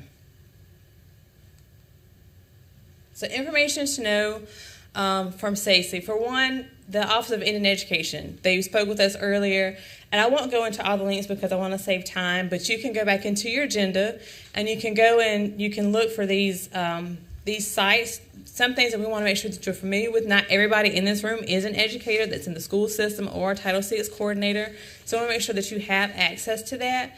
NIA, which is the National Indian Education Association, they'll be having their annual convention, I believe, next month. Title VI Indian Education, there are currently 19 grantees in North Carolina, and you can go on our site to see where those programs are. Also, the coordinator for that and the district level coordinator for those programs. And it says 19 on here, and if you go onto our website, it says 18 because we have not added the new program that was just initiated in Nash County. So there's a new county that has an Indian education program in our state. And then also ESSA, the Every Student Succeeds Act, which was originally enacted as the Elementary and Secondary Education Act in 1965 that was reauthorized in 2015. So what that act says is that it stresses the importance of improving educational outcomes for American Indian and Alaska Native students and increases emphasis on teaching Native languages and stresses the importance of embedding culture into the curriculum. ESSA also says that it creates opportunities for tribes to work more closely with state and local education agencies in support of Native students, and supports tribal sovereignty and the strengthening of government-to-government relationships, supports the belief that tribal leaders know their citizens best, which is why tribal consultation in the development of state and district plans is critical. Now, we've just talked about that and how important that is, and that is law. That is law that all of our school districts have to follow to ensure that they are including Native students into their conversations. Here's some more resources. So our SACE website, also our DPI accountability website. There you can find district level data on any school district if you ever want to use it for comparison of how your students are performing in relative to the closest district next to you. So that's important pieces of data for you guys as advocates to know and be able to find. The tribal consultation and collaboration, we've had a lot of that talked about today, so I won't go into a lot of detail. But what I will say is how important that is for the district and the Indian education programs to work closely with tribal relations and tribal governments to ensure that their students are being adequately served, protected, and educated. And then the North Carolina Commission of Indian Affairs Board and their director. So just keeping in mind, those are some important resources for you to have in your toolkit for where you find this information, for where you send out information when you're talking to your districts. Like we just heard earlier, we have some programs at the commission level for students who are going to college, and some of us may have heard of those for the first time today. So it's important to know what those resources are. All right, so here's a snapshot of the differences between SACE and Title VI. Now, SACE is a state initiative. It is, and currently there is someone at the agency designated to support SACE, which is Dr. Silver, myself, and Dr. Briggs. But that's only a small part of our work. And we're very excited to see this new position come up because that person can be solely dedicated to doing more work and advocacy for Native students in the state. And SACE's work is to holistically examine the academic performance and needs of American Indian students and advocate for efforts that will support improvement. And then you can hit that link for the history of the state level support. Whereas Title VI is a federal initiative and it's a federal grant, and currently there is no one designated solely to Title VI within the agency. The OIE representatives that met with us earlier today talked about how there are state education leaders, and we don't have that. So we will soon, and hopefully that will make some changes around here. Title VI grants provide federal funding to support programs specifically targeted to support American Indian students academically and culturally. And Title VI grants are managed primarily by the Office of Indian Education, and there is some oversight by DPI Federal Programs Division. Advocacy. Now, I need to definitely find my notes on that because Susan will definitely get me if I don't do it right. All right, so your advocacy is an important function of this board, this council. Keeping in mind that anytime you're in a situation or in a room or in a space, that if you invoke the name of SACY as a member, that it is a collective initiative of the council. So I, as an individual, could say, as myself, and advocate for something. But if it's not the collective thing that SACY has said this is something we want to advocate for, I can't say it's a SACY initiative. Does that make sense? All right, perfect. So anytime that SACY is invoked in a conversation, then making sure that it is an agreed upon situation among the council. And you may take a stance as an individual, just keeping in mind that you have to make sure that you don't invoke that name out of character. And I can't read that, so y'all can read that. And organize and share advocacy. So primarily what SACY has to decide upon is what is it that we want to advocate for, right? What are our high-level issues that we want to address as a body? And figuring out what that is. That's a part of your work session that we'll do once I get done, is talking about that. I feel like I missed a slide. And I'm going to go back to it because I want you guys to do this activity. I want you to look at your agenda and look at your mission and vision and read that real quick. And what I want you to do is look at it and circle any words that resonate with you. So looking at your mission and vision, you know, there's a lot of words in there, but I want you to pick out the ones that resonate with you the most. And we'll take about 30 seconds, maybe a minute, to do that. And then we'll have a brief discussion on what resonates with you and why.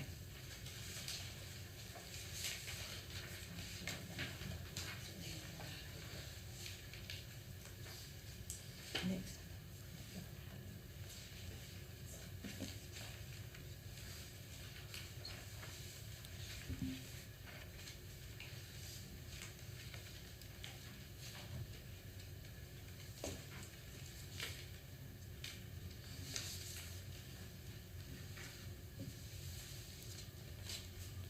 Do you guys not have the agenda? It's on the agenda, at the top of the agenda for today. So I put a thumb in.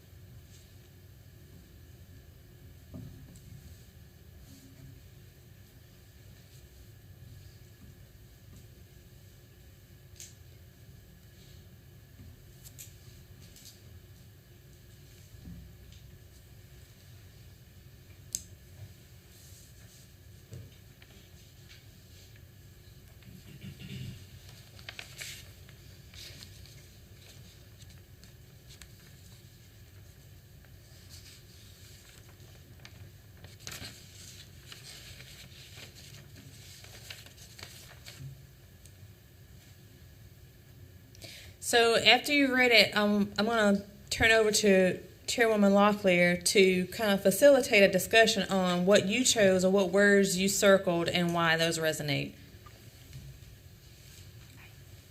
So, if anyone wants to offer the words that they circled and why they chose to circle those words.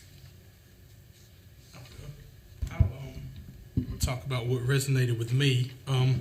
So looking at the mission, what resonates with me just reviewing it is where it says educational experiences and also being globally competitive. Because I feel a lot of times when we talk about our subgroups and we look at data and we talk about districts that receive Title I funding or poverty-stricken areas, that the expectations are lowered. And because those expectations are lowered, those students can't be globally competitive. but we also have to think about how can we bring those exposures and bring those opportunities to the forefront for students. So like Stephen just did in his presentation, that's monumental, okay? Because that may be the only exposure to culture, the only cultural opportunity that student gets, and that program's providing that. So that just stands out for me. But also on the flip side, that needs to be something that's married together. Like these educational standards and culture is not a separate thing. They're not separate entities. But how do we infuse those together and utilize culture with those academic standards? So that resonated for me. Thank you. Chairwoman Lapierre, can I add to that? Yes. In the vision, what stood out to me was academically rigorous and culturally relevant high schools, or will graduate from those schools. I think to me that's important because we're not just saying we only want Native history to be taught, Native culture to be taught. It's thinking about how do we make this culturally relevant to all of our students? The work that we're going to do is not just going to impact Native students, it's going to impact all students because, and when I think about that, I think about how we've all worked together with many different groups and organizations and peoples to do the best thing for our kids. And so that sort of helps me put that in perspective. So. We'll do one more.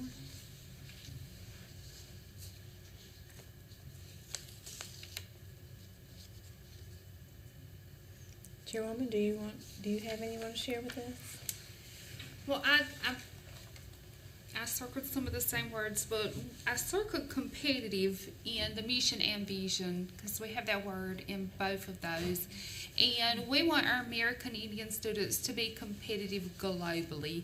And that requires us to do some cultural integrations, whether that be the curriculum or what it is, so that we're making those intentional integrations. So the word competitive and our American Indian students having the agency, critical consciousness to just go forth and feel like they're always as unequal.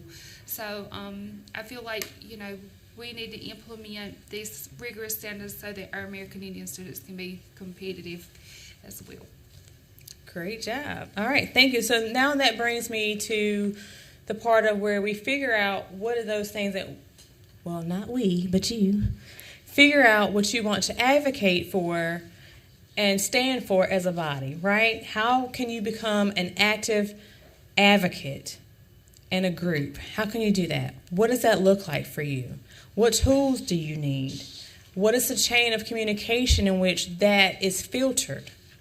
Who is that information shared with? So these are things that you're thinking about because we can't tell you, I can't tell you as a council how to operate. You have to decide on what that means and looks like for you. And then the things that you want to talk about.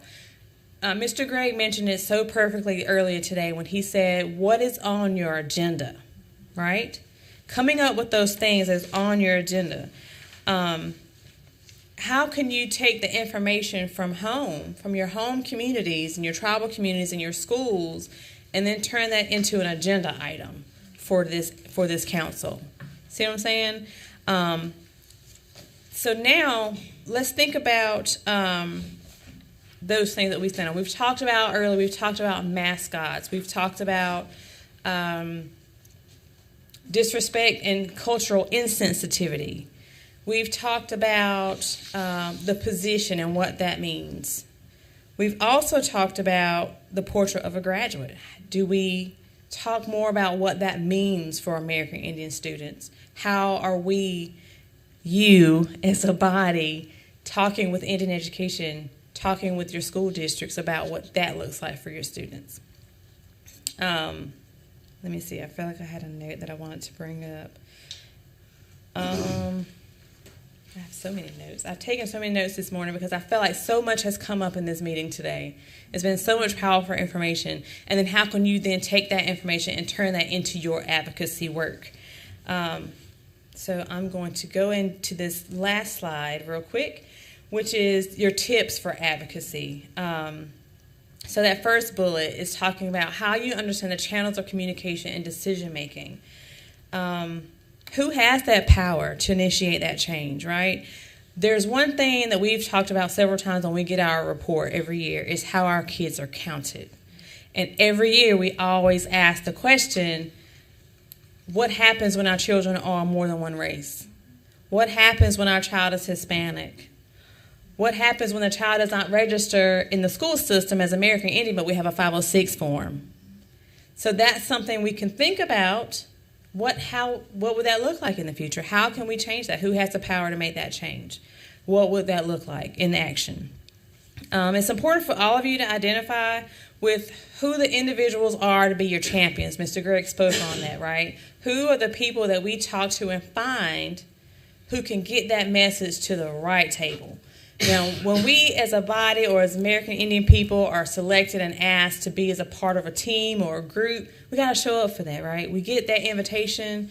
For example, advocacy work as a part of this group not started, but it initiated the process of getting an American Indian on the textbook commission. We have that now. That person has a seat at the table. That person shows up. Now, that person can come and work with you all on what they're learning as a part of that commission. What does that look like? How do we get that person to our table, right? The second bullet is about your active participation as a form of advocacy. So when a presenter from the agency comes, like we did today, we had people come today and you guys asked excellent questions, brought up American Indians. We talk about students all day long here at the agency, but you guys get the opportunity to come in and say, okay, what does that mean for American Indian children? What does that mean for our low, small, rural income schools? The fourth bullet asks about your stakeholders, about the educational needs in order to inform future recommendations and work. We have a module. How do we create a policy? How do we create some type of formalities around schools accessing that module? We can't continue this cycle of cultural insensitivity when it comes to American Indian people. If that module was more of a requirement for our schools or for our teachers, for our staff, for our principals, if it was a part of the prep work before people got into that field, what does that look like? So this is where you guys get to determine what you want to talk about and the things you want to push. The fifth bullet discusses your personal education issues. So my child is having a problem at school, but I can't address that individually or as one-off. We need to come up with things that affect the mass, that affect the number of students that we have across the state. And then the sixth bullet, we have, you have the opportunity to share resources and websites with people that are important to them. Make sure you direct them to the right place. So, for example, when someone asks a question about something, you know exactly where to tell them to find that information. And then an example of joint advocacy is like when Dr. Locklear and Dr. Oxendine and Mr. Gregg and Ms. Stewart Yates, they all meet with people at the state level to get things done for American Indians across the state, whether it's about education or anything else. That joint collaboration is what gets us those actions. So now as a body, you guys can talk about when we have an issue, who was that raised to? Who do we tell? Who do we talk to about getting something on the agenda? And that's what I want you guys to spend the next, am I too late? Am I out of time? 5 minutes. So I was supposed to end at 3? Okay, so 5 minutes. Talk about that chain of communication and then some things that you guys want to advocate for this year as some priorities. I'd like to make one comment that it still bothers me that we have our tribal population that's not familiar with our SACE report. So as our SACE members around the table, we need to go back to our tribes, our urban organizations, and we need to report to them the information in this SACE report. They need to know what our recommendations are. They need to know where the students stand in North Carolina with the testing things. They need to see the report on the mascots. So I think it's just so important that those of us that sit around the table go back to our tribal communities, our urban organizations, and get them familiar with that all-important SACE report. our tribal communities and our school districts, Yes. because many of our school districts are remain unaware of the SACE report. And then school level too. Like think about it. Like you got to keep going down and getting smaller and smaller to get that information there in the hands of the people who are touching those children. Right. We need to make sure our teachers Yes. are seeing that as a holistic view. I have one more comment. Yeah. And then I know I've talked but I will say, since I reviewed the last SACE report, my school district and I have had a conversation about utilizing that in our SIT plans. So we're going to wait and see what the response to that is. But that definitely needs to be a driving force in that SIT plan, because that SIT plan by law is what you have to do in that building. So, but on a different note, I feel like sometimes we see these school systems and we look at these LEAs, and there are a lot of implicit biases there. But really and truly, sometimes people just don't know better. So, and I'm not using that as an excuse, but what I'm saying from the curriculum side, what if we could produce something, or maybe on the agenda, and this is just somebody, since I have experience in CNI, that's something that I've worked with, we provided like a pathway, or we modeled what curriculum in the classroom needs to look like for an American Indian student. Like how you don't impose your implicit biases, how you infuse curriculum with the household knowledge of the home, or the funds of knowledge that come out of the home, those types of conversations, so that we're not imposing our own implicit biases within our instruction. Because before those social study standards were changed, if you were in a social studies classroom, there was a lot of implicit bias. And there were a lot of narratives being told that simply weren't true. So we've already a step ahead with that being evolved and changed. But maybe a CNI presentation in nature that actually models what should instruction look like if I have American Indian students in my classroom. And are you proposing that we have that available in the modules, or on the website? Could it be created and posted on the website, and then once SACE has input, maybe become a module? Because I know we have a culturally responsive module, but I know we need to explicitly showcase what that instruction looks like. Because a lot of times we say that in general, and then it's just theoretical. Like, this is what we need to do, but are we actually modeling what that looks like? How to take that standard and how to approach that standard with an American Indian student base?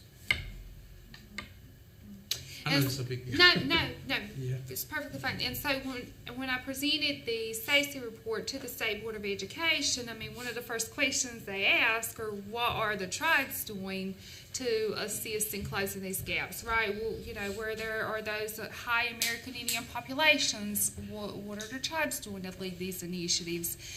And Mr. Moore, you brought up a great point in that a few years ago, in our recommendations, it was proposed that if you had a certain percentage of American Indian students, that this SACE report was part of your school improvement plan.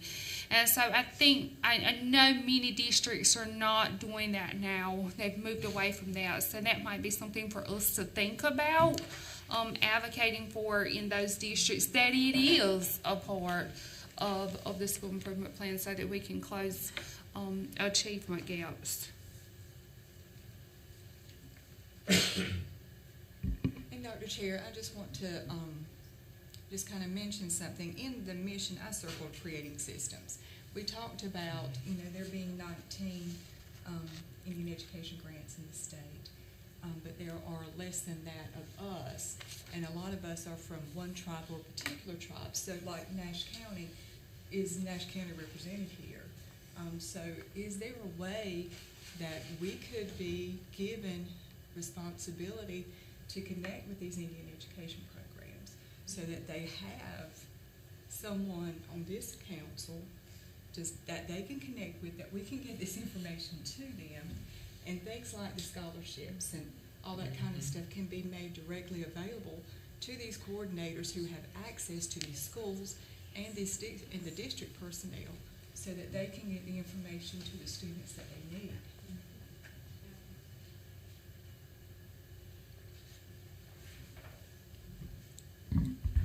That was a great point, and thank you for allowing me to speak. As far as Nash County, that is part of my region as well. So I am, and I actually have a child that's in Nash County school, even though I work in Warren County, and I also make connections with Halifax County schools. I mean, so within my district right now, or my region, in connection and my pinpoints, I know myself have 4 areas that I connect, and that's what I do. I know and I don't know about others, but I know one thing, and it could be a suggestion when we get the email every year, how many books do we want? Typically, I get at least 2 per area. That way, that person, that contact person, like my contact person, which I have not been assigned to right now with Nash County, but we have our meeting in October. But I give them 2 books, one for them to share with the district, one for them to share with their parent committee, and kind of get the information out, and then as well share the website of what they can do. And I did the tribe as well. I know last year I contacted a couple of our tribal members to try to give them, their book, because I got more books last year. Most of them was like, oh, we got that online already, which is great because that eliminates a lot of the paper and me holding a lot of books. But it is a lot of good information. You are correct. We do need to bridge that gap and get that information out and find an easier way or a better resource for providing the information.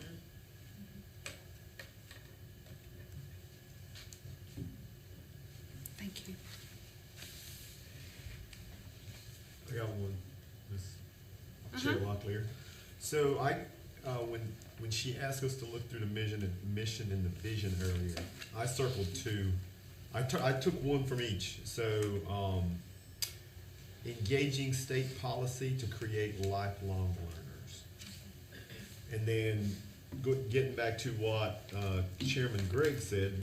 So who do we need to influence? We got the Commission of Indian Affairs, State Board of Education, DPI, the state board, the state superintendent, also the superintendents individually in the counties that we care about, but also the legislature. So these are 4 different groups, but that represent a lot of different folks. What are their motivations, though? Do their motivations align with ours? And I don't know that they always do when it comes to Native American, what we consider a Native American purpose, what's driving us. Right. So when we go to them and we say, yes, we want our kids to be smart, whatever. I also go back to what I learned at a conference I went to, where Native American students have a lot of pressures and all that kind of stuff, but we also have to think about it from a holistic standpoint of what else they're dealing with in their lives, as far as their families, as far as their communities, where they grew up, all that kind of stuff. So I guess my point is, we are already creating a lot of lifelong learners, but how are they put into the system to be able to apply the learning that they're coming across? And it may or may not, like I said, their motivations are a little bit different than ours. Absolutely. And we're being forced, I think, into a chute that may or may not be. Right. So Angelique did propose that in one of the last meetings, and Dr. Otzenine and I had a very intensive conversation about that, in that we are an advisory board, and we have that power through that lens of being an advisory board.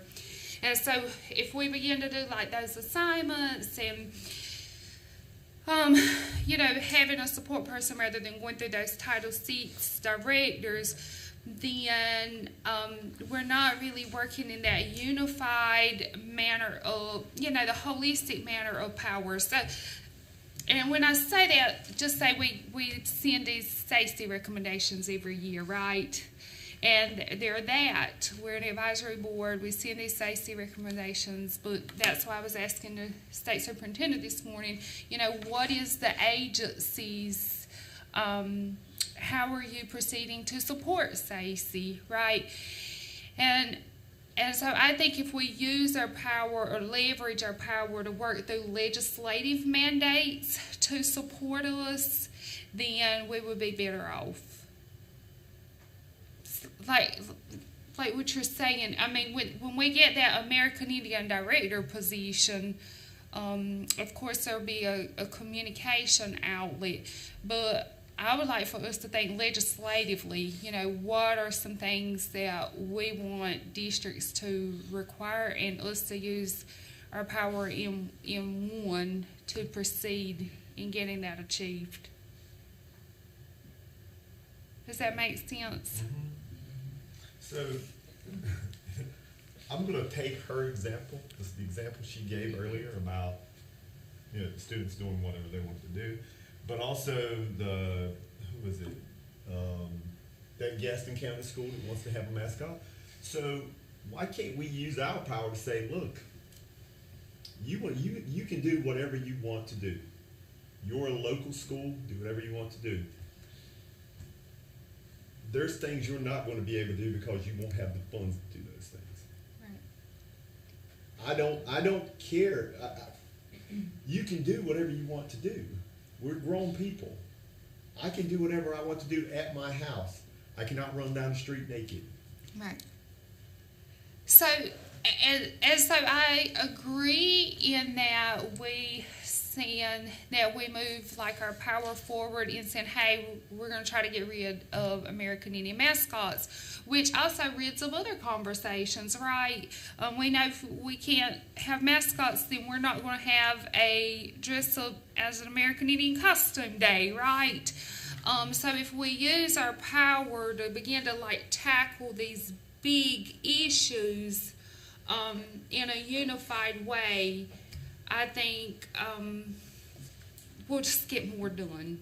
So if we could think of a few issues that we would like a forward-thinking agenda or list, legislative updates that we would say as a board we're going to advocate for, and those are the things we're going to concentrate on, I think that would be most helpful for us as a board.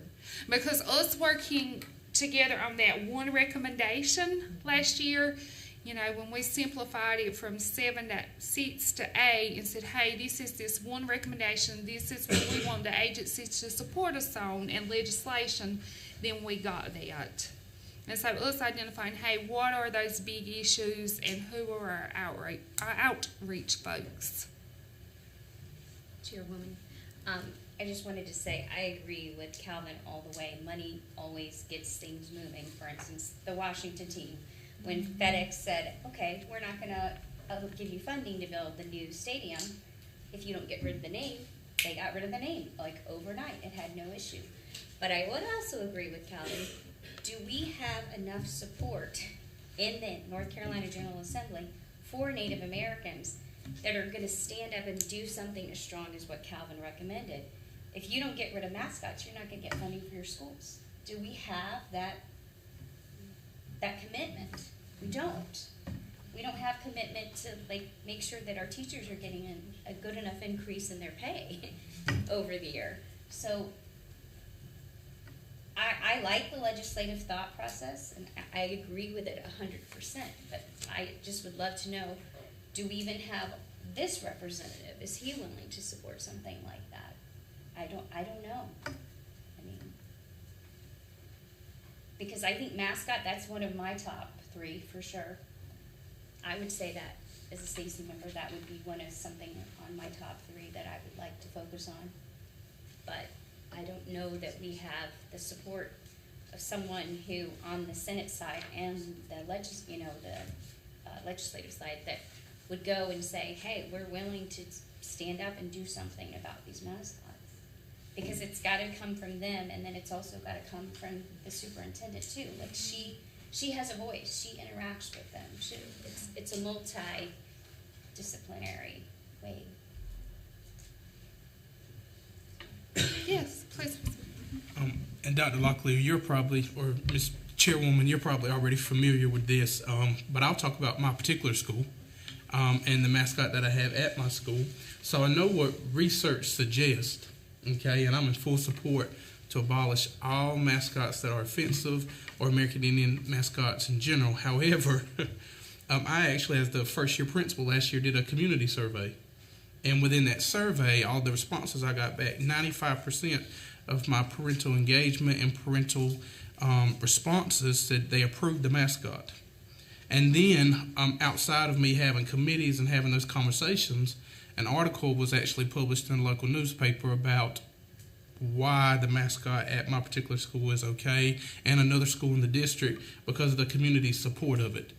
In that sense, the majority of my demographic was American Indian and in full support of that mascot, that we weren't having the same conversation, or it couldn't be offensive being that the majority of the population was American Indian. Now, I'm not saying I agree with that. I'm just saying that that's the data that came out, the article that came out pertaining to my school. So being that I am the school leader, I bring up this research.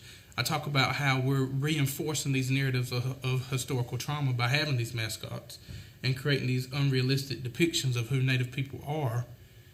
How would you respond to that when the majority of your community is saying, don't get rid of our mascot, that's our legacy, that's our history? So I'm saying I don't think it's as easy as saying we're going to force this on every community, because you have an indigenous community that's going to respond to that and say that you've taken something away from them. So I think step one would just be doing that on a case-by-case basis and providing them with the evidence as to why this can be traumatic or why this is detrimental to our communities. So I just don't think it's a one-size-fits-all model yet. I'd like to go in that direction, but I'll just talk, just being honest and real and transparent about my specific situation. That's what I've run into. Because I came in last year and said, I'm going to be a renegade. Yeah. I'm going to have this conversation. And my community's the one that came at me. So they were in full support of that mascot. So I'm still finding ways to have those conversations, articulate them properly where I'm not offensive, because they're real protective of the mascot, and making sure that I navigate that safely. So it's just been interesting.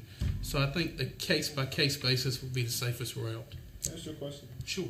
How many white students do you have in that school? I'm just going to give you a rough estimate. Yeah. Okay, probably 2% of my school. It's my second largest group. So I'm about 81% Native. My second largest group is African American. And then you have some Hispanic students. Literally about 10. So if those kids showed up dressed as Native Americans, how would those parents feel? And I think that's the question. That's where you would get some actual folks going, hold on a second. If an Indian student showed up, Lumbees, Awawasa ponies, Waccamaw ones dressed up, they would probably be fine. And nobody would bat an eye. And when I say dressed up, I mean dressed in some kind of in regalia. But if those other students dressed up, that's when you would say, hold on a second, this is a problem. And that's, I think, and I think the demographic, you bring up the demographics is what should decide it. But the demographics are, we're in a school system. We're not in a Pembroke, we're not in a Lumbee school system. We're in a school system that is representative of the state. So I think one of the first things we would need to do as SACE, every time I make the SACE report, after that I get all kinds of news media reaching out, and it's never about the data, which I think is overarching. The data, the academics overarches. It's always about the mascot issue. And I try to speak on the individual perspective, but I think SACE has to decide. We have to decide if all mascots are considered offensive, in that we're pro our mascot, we're not a mascot, or are we giving communities with large American Indian populations the autonomy to have a mascot that reflects them. So I think we have to decide as a board if we want to say no mascots at all, right, independent of community, Or we say we don't support offensive mascots that are not representative of communities. So before we begin to advocate for that, then as a board, we need to decide on which way we want to go. Chairwoman, and just to add to Jeremiah's, because that's what I wanted to bring up, kind of what you brought up. I mean, warriors is a positive affirmation of someone. REDSKINS is not, right? So there's all throughout the state, there's all levels of what someone wants to use as a mascot. And going back to Chairwoman's point, are we going to allow some, because they're positively affirming warrior, because that's your Pembroke Medal, right? Or are we going to say no to all? So. Yeah, so we have to figure out our stance before we can move forward with advocacy. So if that's one thing that we can think about as a board and then report back at our next SACE meeting, that would be great. Like, what is your position? And then we could move forward with a vote before we begin advocating. I think it's on all of our list about mascots, but our position, our holistic position would be important before moving forward. Can I also add something too? I'm also wondering, just thinking about how we've talked about consultation and collaboration. You provided an excellent example of how you do that in collaborating with your community, whereas in your case and in Gaston County, they have done absolutely nothing related to collaborating with you to, you know, even plan the Spirit Day. So I'm thinking about how can we use this federal guidelines of collaboration and consultation too. So Do we want to do a top 3 for our advocacy efforts? Okay, so we have mascots. Is everyone supportive with tribal consultation and meaningful collaboration?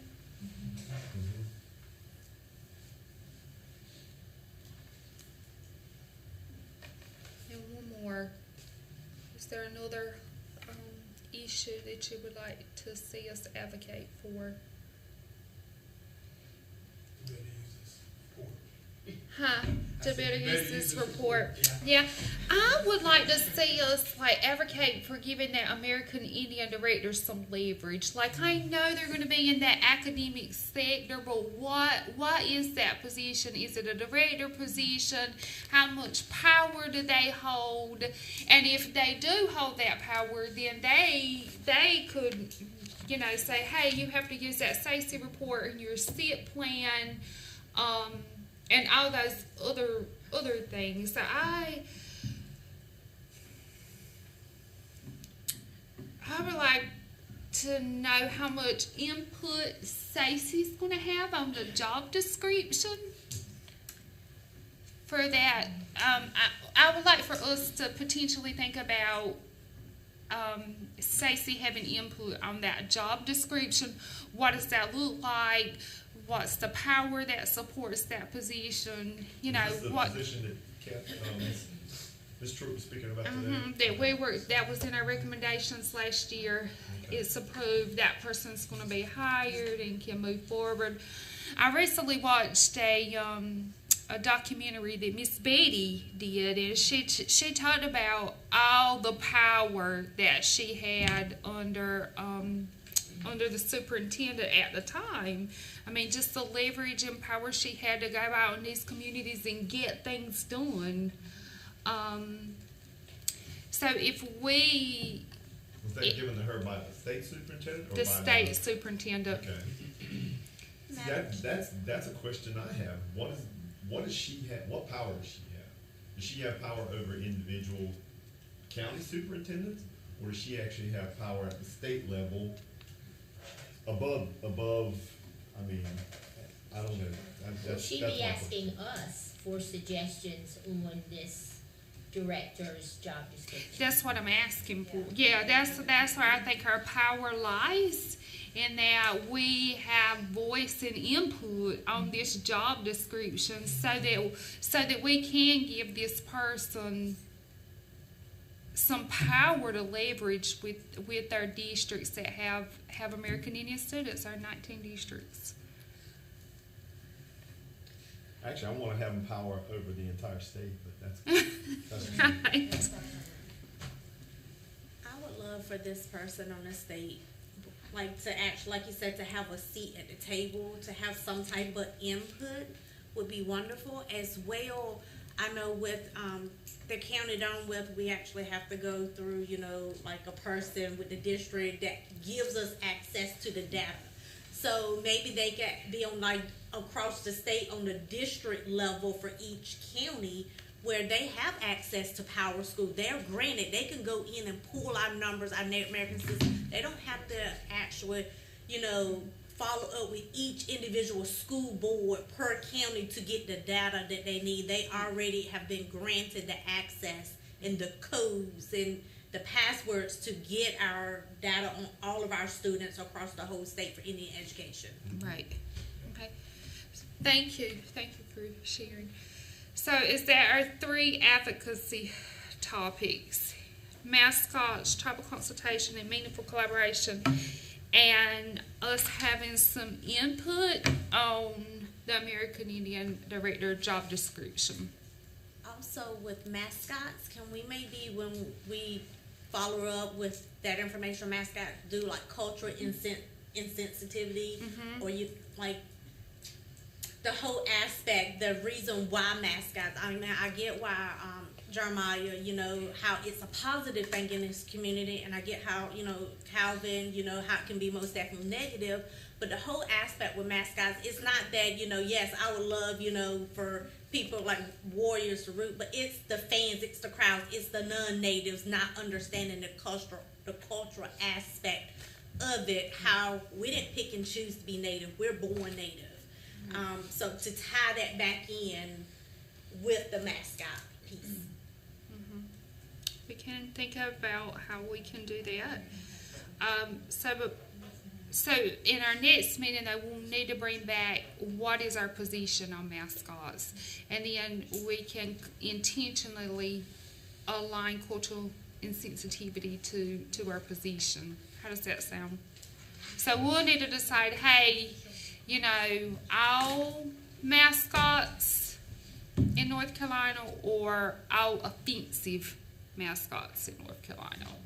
So I just ask you to take some time to reflect on that, and when we meet back in November, that you have a position on mascots before we begin to move forward as a SACY council. Yes. Last thought. If you're not at the table, you're on the menu. Right. If we aren't sitting at those tables, they are dividing us up. They're figuring out how to get our pot. Whatever your pot is, whatever you consider your pot, they're trying to figure out how to get it and use it. And I was reminded of that this week about the superintendent in Robeson County. If y'all weren't paying attention down there, I guarantee you they're getting ready to take y'all's pot. Could you please elaborate on that? Because I've heard multiple. The lawyer for the county, or for Columbia Tribal Holdings, she was at STEM Day last weekend, and she said that's the superintendent of Robeson County. That's his driving motivation, is to get Indian education either eliminated or applied to every student in the district, whether they're Indian or not. So did that, He's trying to get rid of just to add to Chairwoman, is that kind of what you were talking about earlier with the Office of Indian Education Program, when you were asking questions about LEA not meeting with the tribe? And okay, because that I had heard, but I had not heard all of that. Right. So, which is what, and we have that issue on the table with tribal consultation and meaningful collaboration, right? We all know that Robeson County receives the second highest in the country amount of American Indian funds, which is why I made the presentation, the SACY report, and the state board wants to know, well, what are you guys doing quarterly, right? So if we move forward with something substantial, some type of advocacy around tribal consultation and meaningful collaboration, and that American Indian Director has power to do some things or implement some things or citations, whatever it may be, then we're looking at potentially closing these achievement gaps, because it's not about us at the end of the day. It's about our American Indian kids. You know, when I was watching a presentation from Mr. Bell, I mean, that made me smile today, right, to know that we had Guilford County Superintendent supporting American Indian students and doing what's in the best interest culturally for students. And so some people are not going to do that if they're not made to do it. And then attached to that are funds. And so there should be some type of accountability. Just one more thing I'd like to add.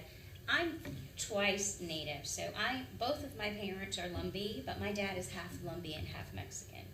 And I think it's important for us to realize that as Natives, that there's a lot of interracial, and that is okay. We've got whites, we've got blacks, we've got Latinos that are all within the tribe. And so it is a good thing that when things are also put in Spanish, because someone can be Lumbee and they speak Spanish. And let's say their mom only speaks Spanish and their dad's Lumbee.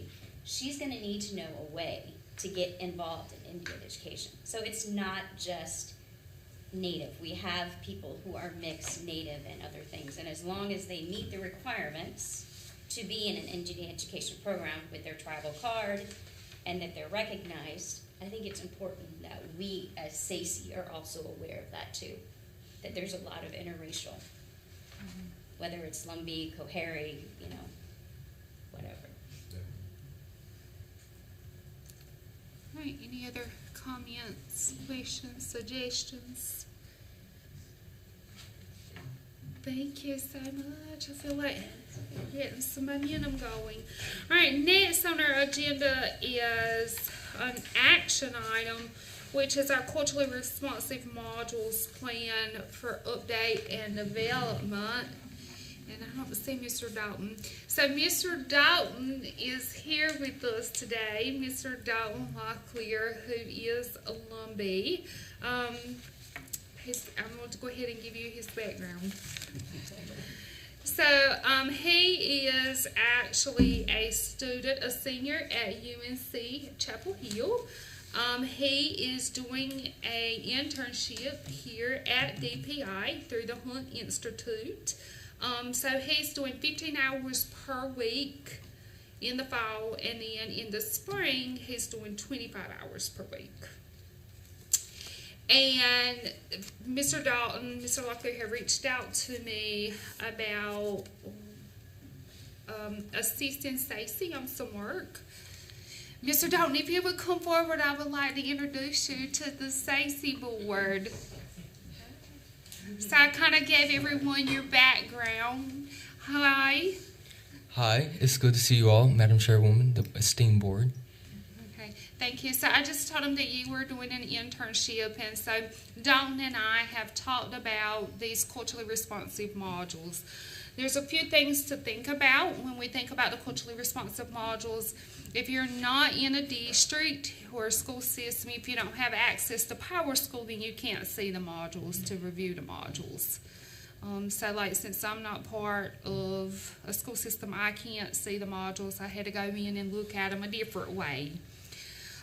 We have not updated the modules in 4 years. It's been about 4 years. We had a committee the last time they were updated.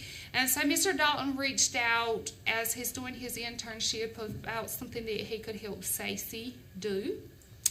And I just thought maybe him updating the culturally responsive modules would be great for us because it would offer us an innovative lens.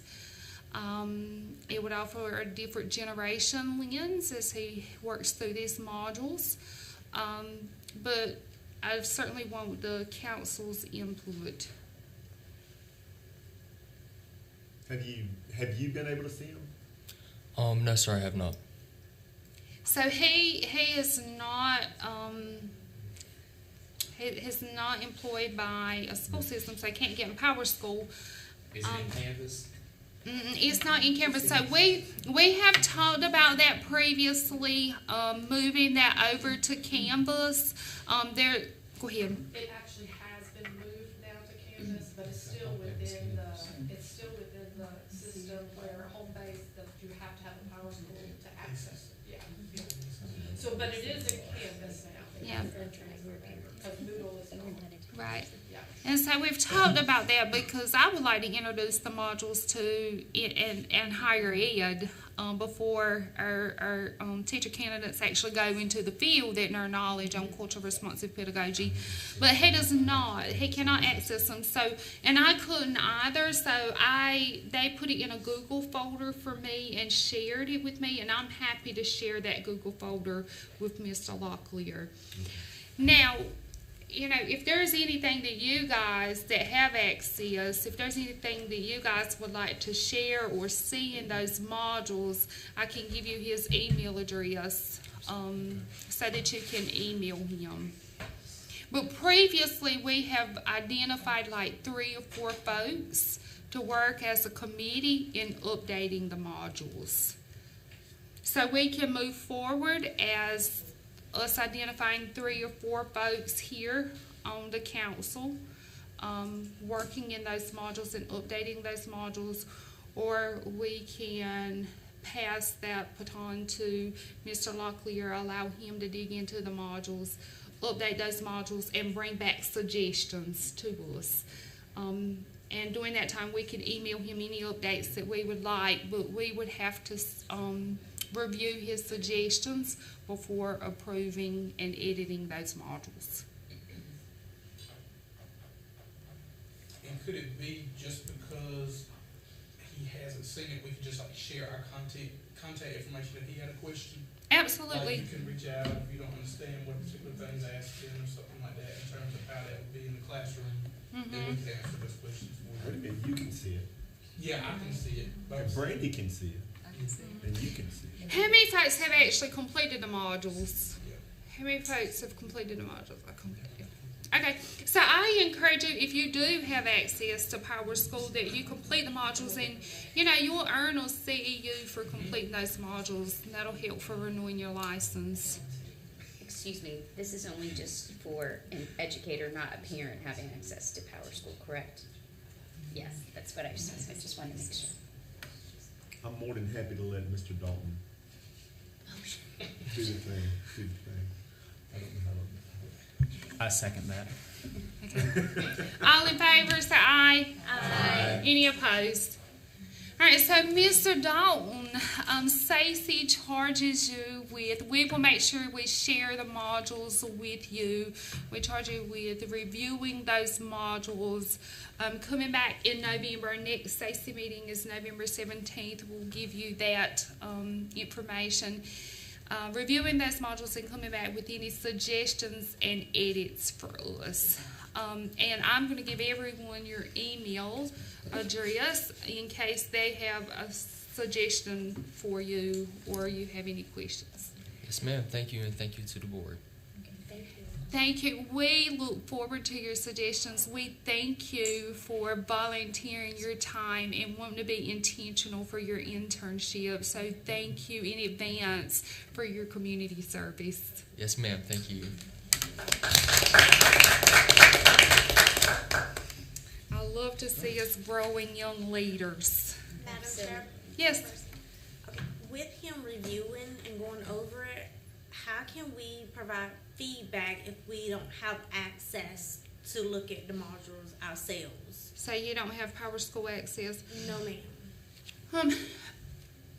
Previously, Dr. Briggs, I didn't have access, so she just shared the folder with me. So after the meeting, anyone that does not have access to Power School, please see Dr. Briggs, and she can share that Google folder with you as well. Thank you for asking that question. And Amanda, you were alluding to that, so just you'll see Dr. Briggs after the meeting, so that you'll have access to the modules.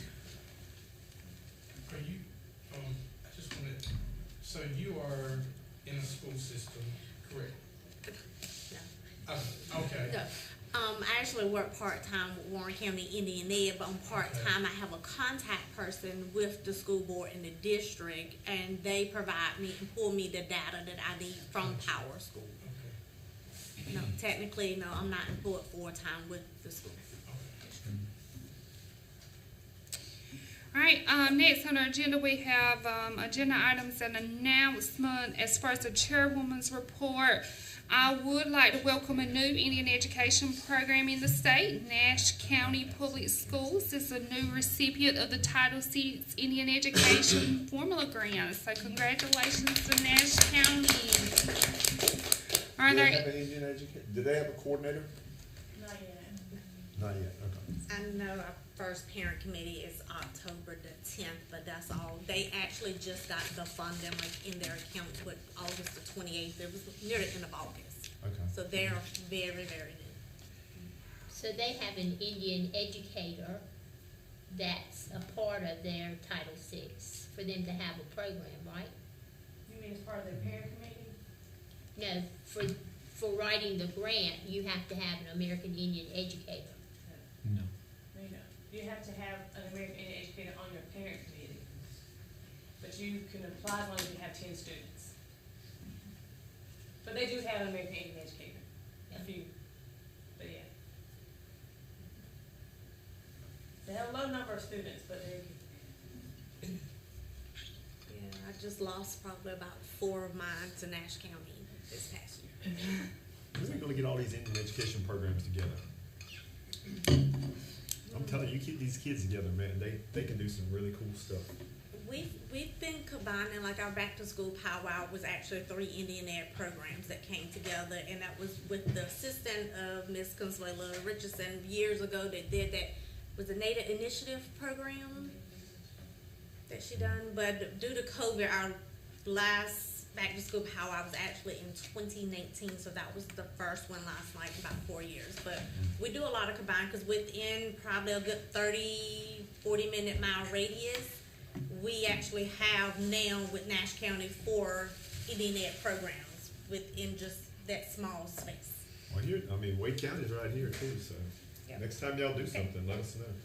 We will. We'll coordinate and reach coordinate out. with I you. mean, it's great, and it's getting bigger and bigger. I mean, and it's combining funds like where, you know, hey, I might say my program, you know, hey, we're gonna donate, you know, $25, $30, you know, for a dancer, you know, money, because we give out actually cash money prizes for dancers.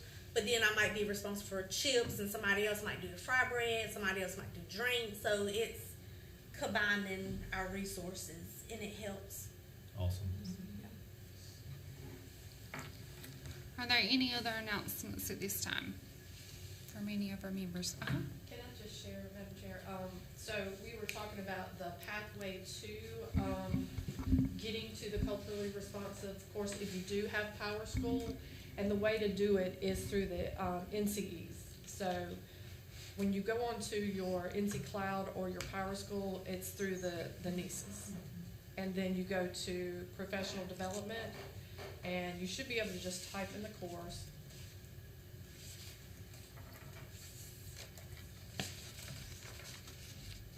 And then it'll come up.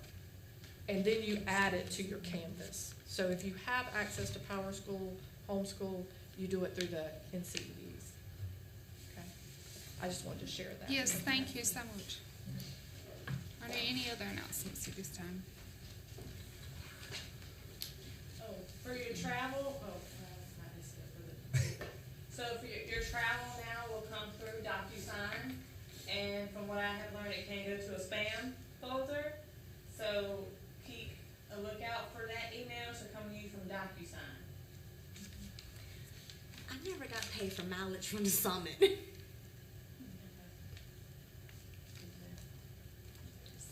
mean, I'm good, but I know there was some questions before. Also going back to Miss Angelique, and this might be a question for you, Miss Consuelo. What she was asking, and I guess me and her was just talking, was I know with me, I kind of took on thinking that within my region or within so many miles, I'm going to make those contacts the best way I can, or at least give the information to one person within that school district and hoping they're distributed out. But how can we, like with the information, especially with the license plate, the is it Triangle? Triangle Fund. Yeah, Triangle Funds, which I know I'm aware of that, but for some other, you know, like some of the areas is not represented here, but like for us to all take on and like reach out to our neighboring counties or schools or to get that information out. Is that what you were? Well, yeah, I mean, I understand the role of Stacy to be an advisory council. I get that. But I guess one of my concerns is, are there issues that should be advocated for that we don't know about that are happening in different school districts just because we just don't know? You know, is there something going on in particular school districts that we may not know about, you know, other than the three that we've mentioned that we're going to advocate for, you know, or at least get a standing for advocacy for?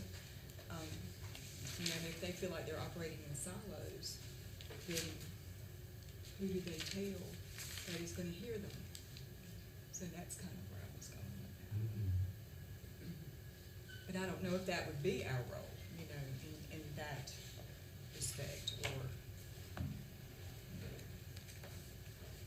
because I think about places like Charlotte or, you know, Johnston County. Or New Hanover County. I mean, you know, so these places that may not know any of us.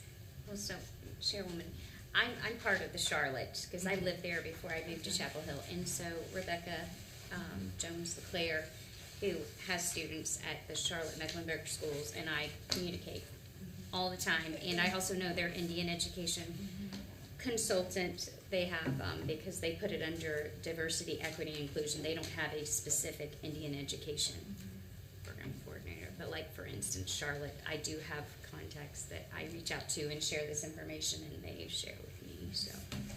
But I get, because you don't know that I'm that, so.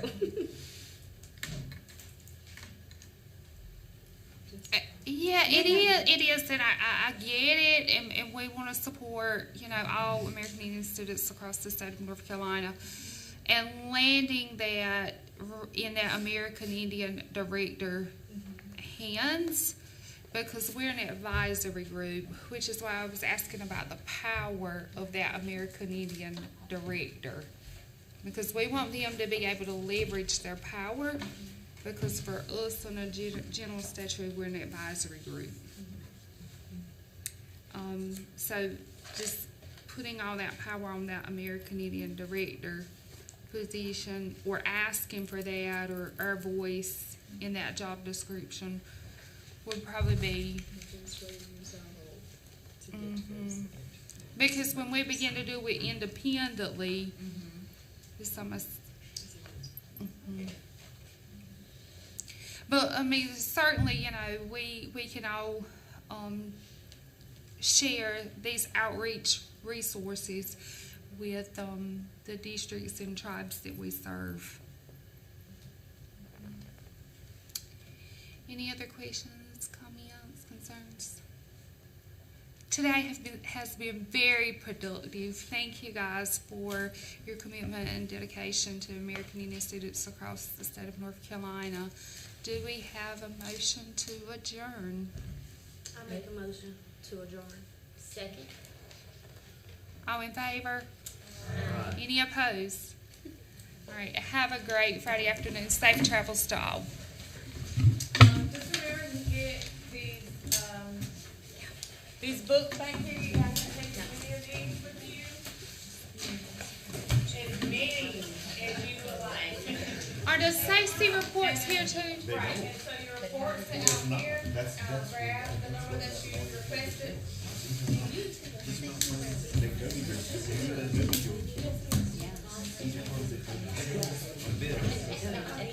So they're aware. It's not like something's going to really happen. It's just.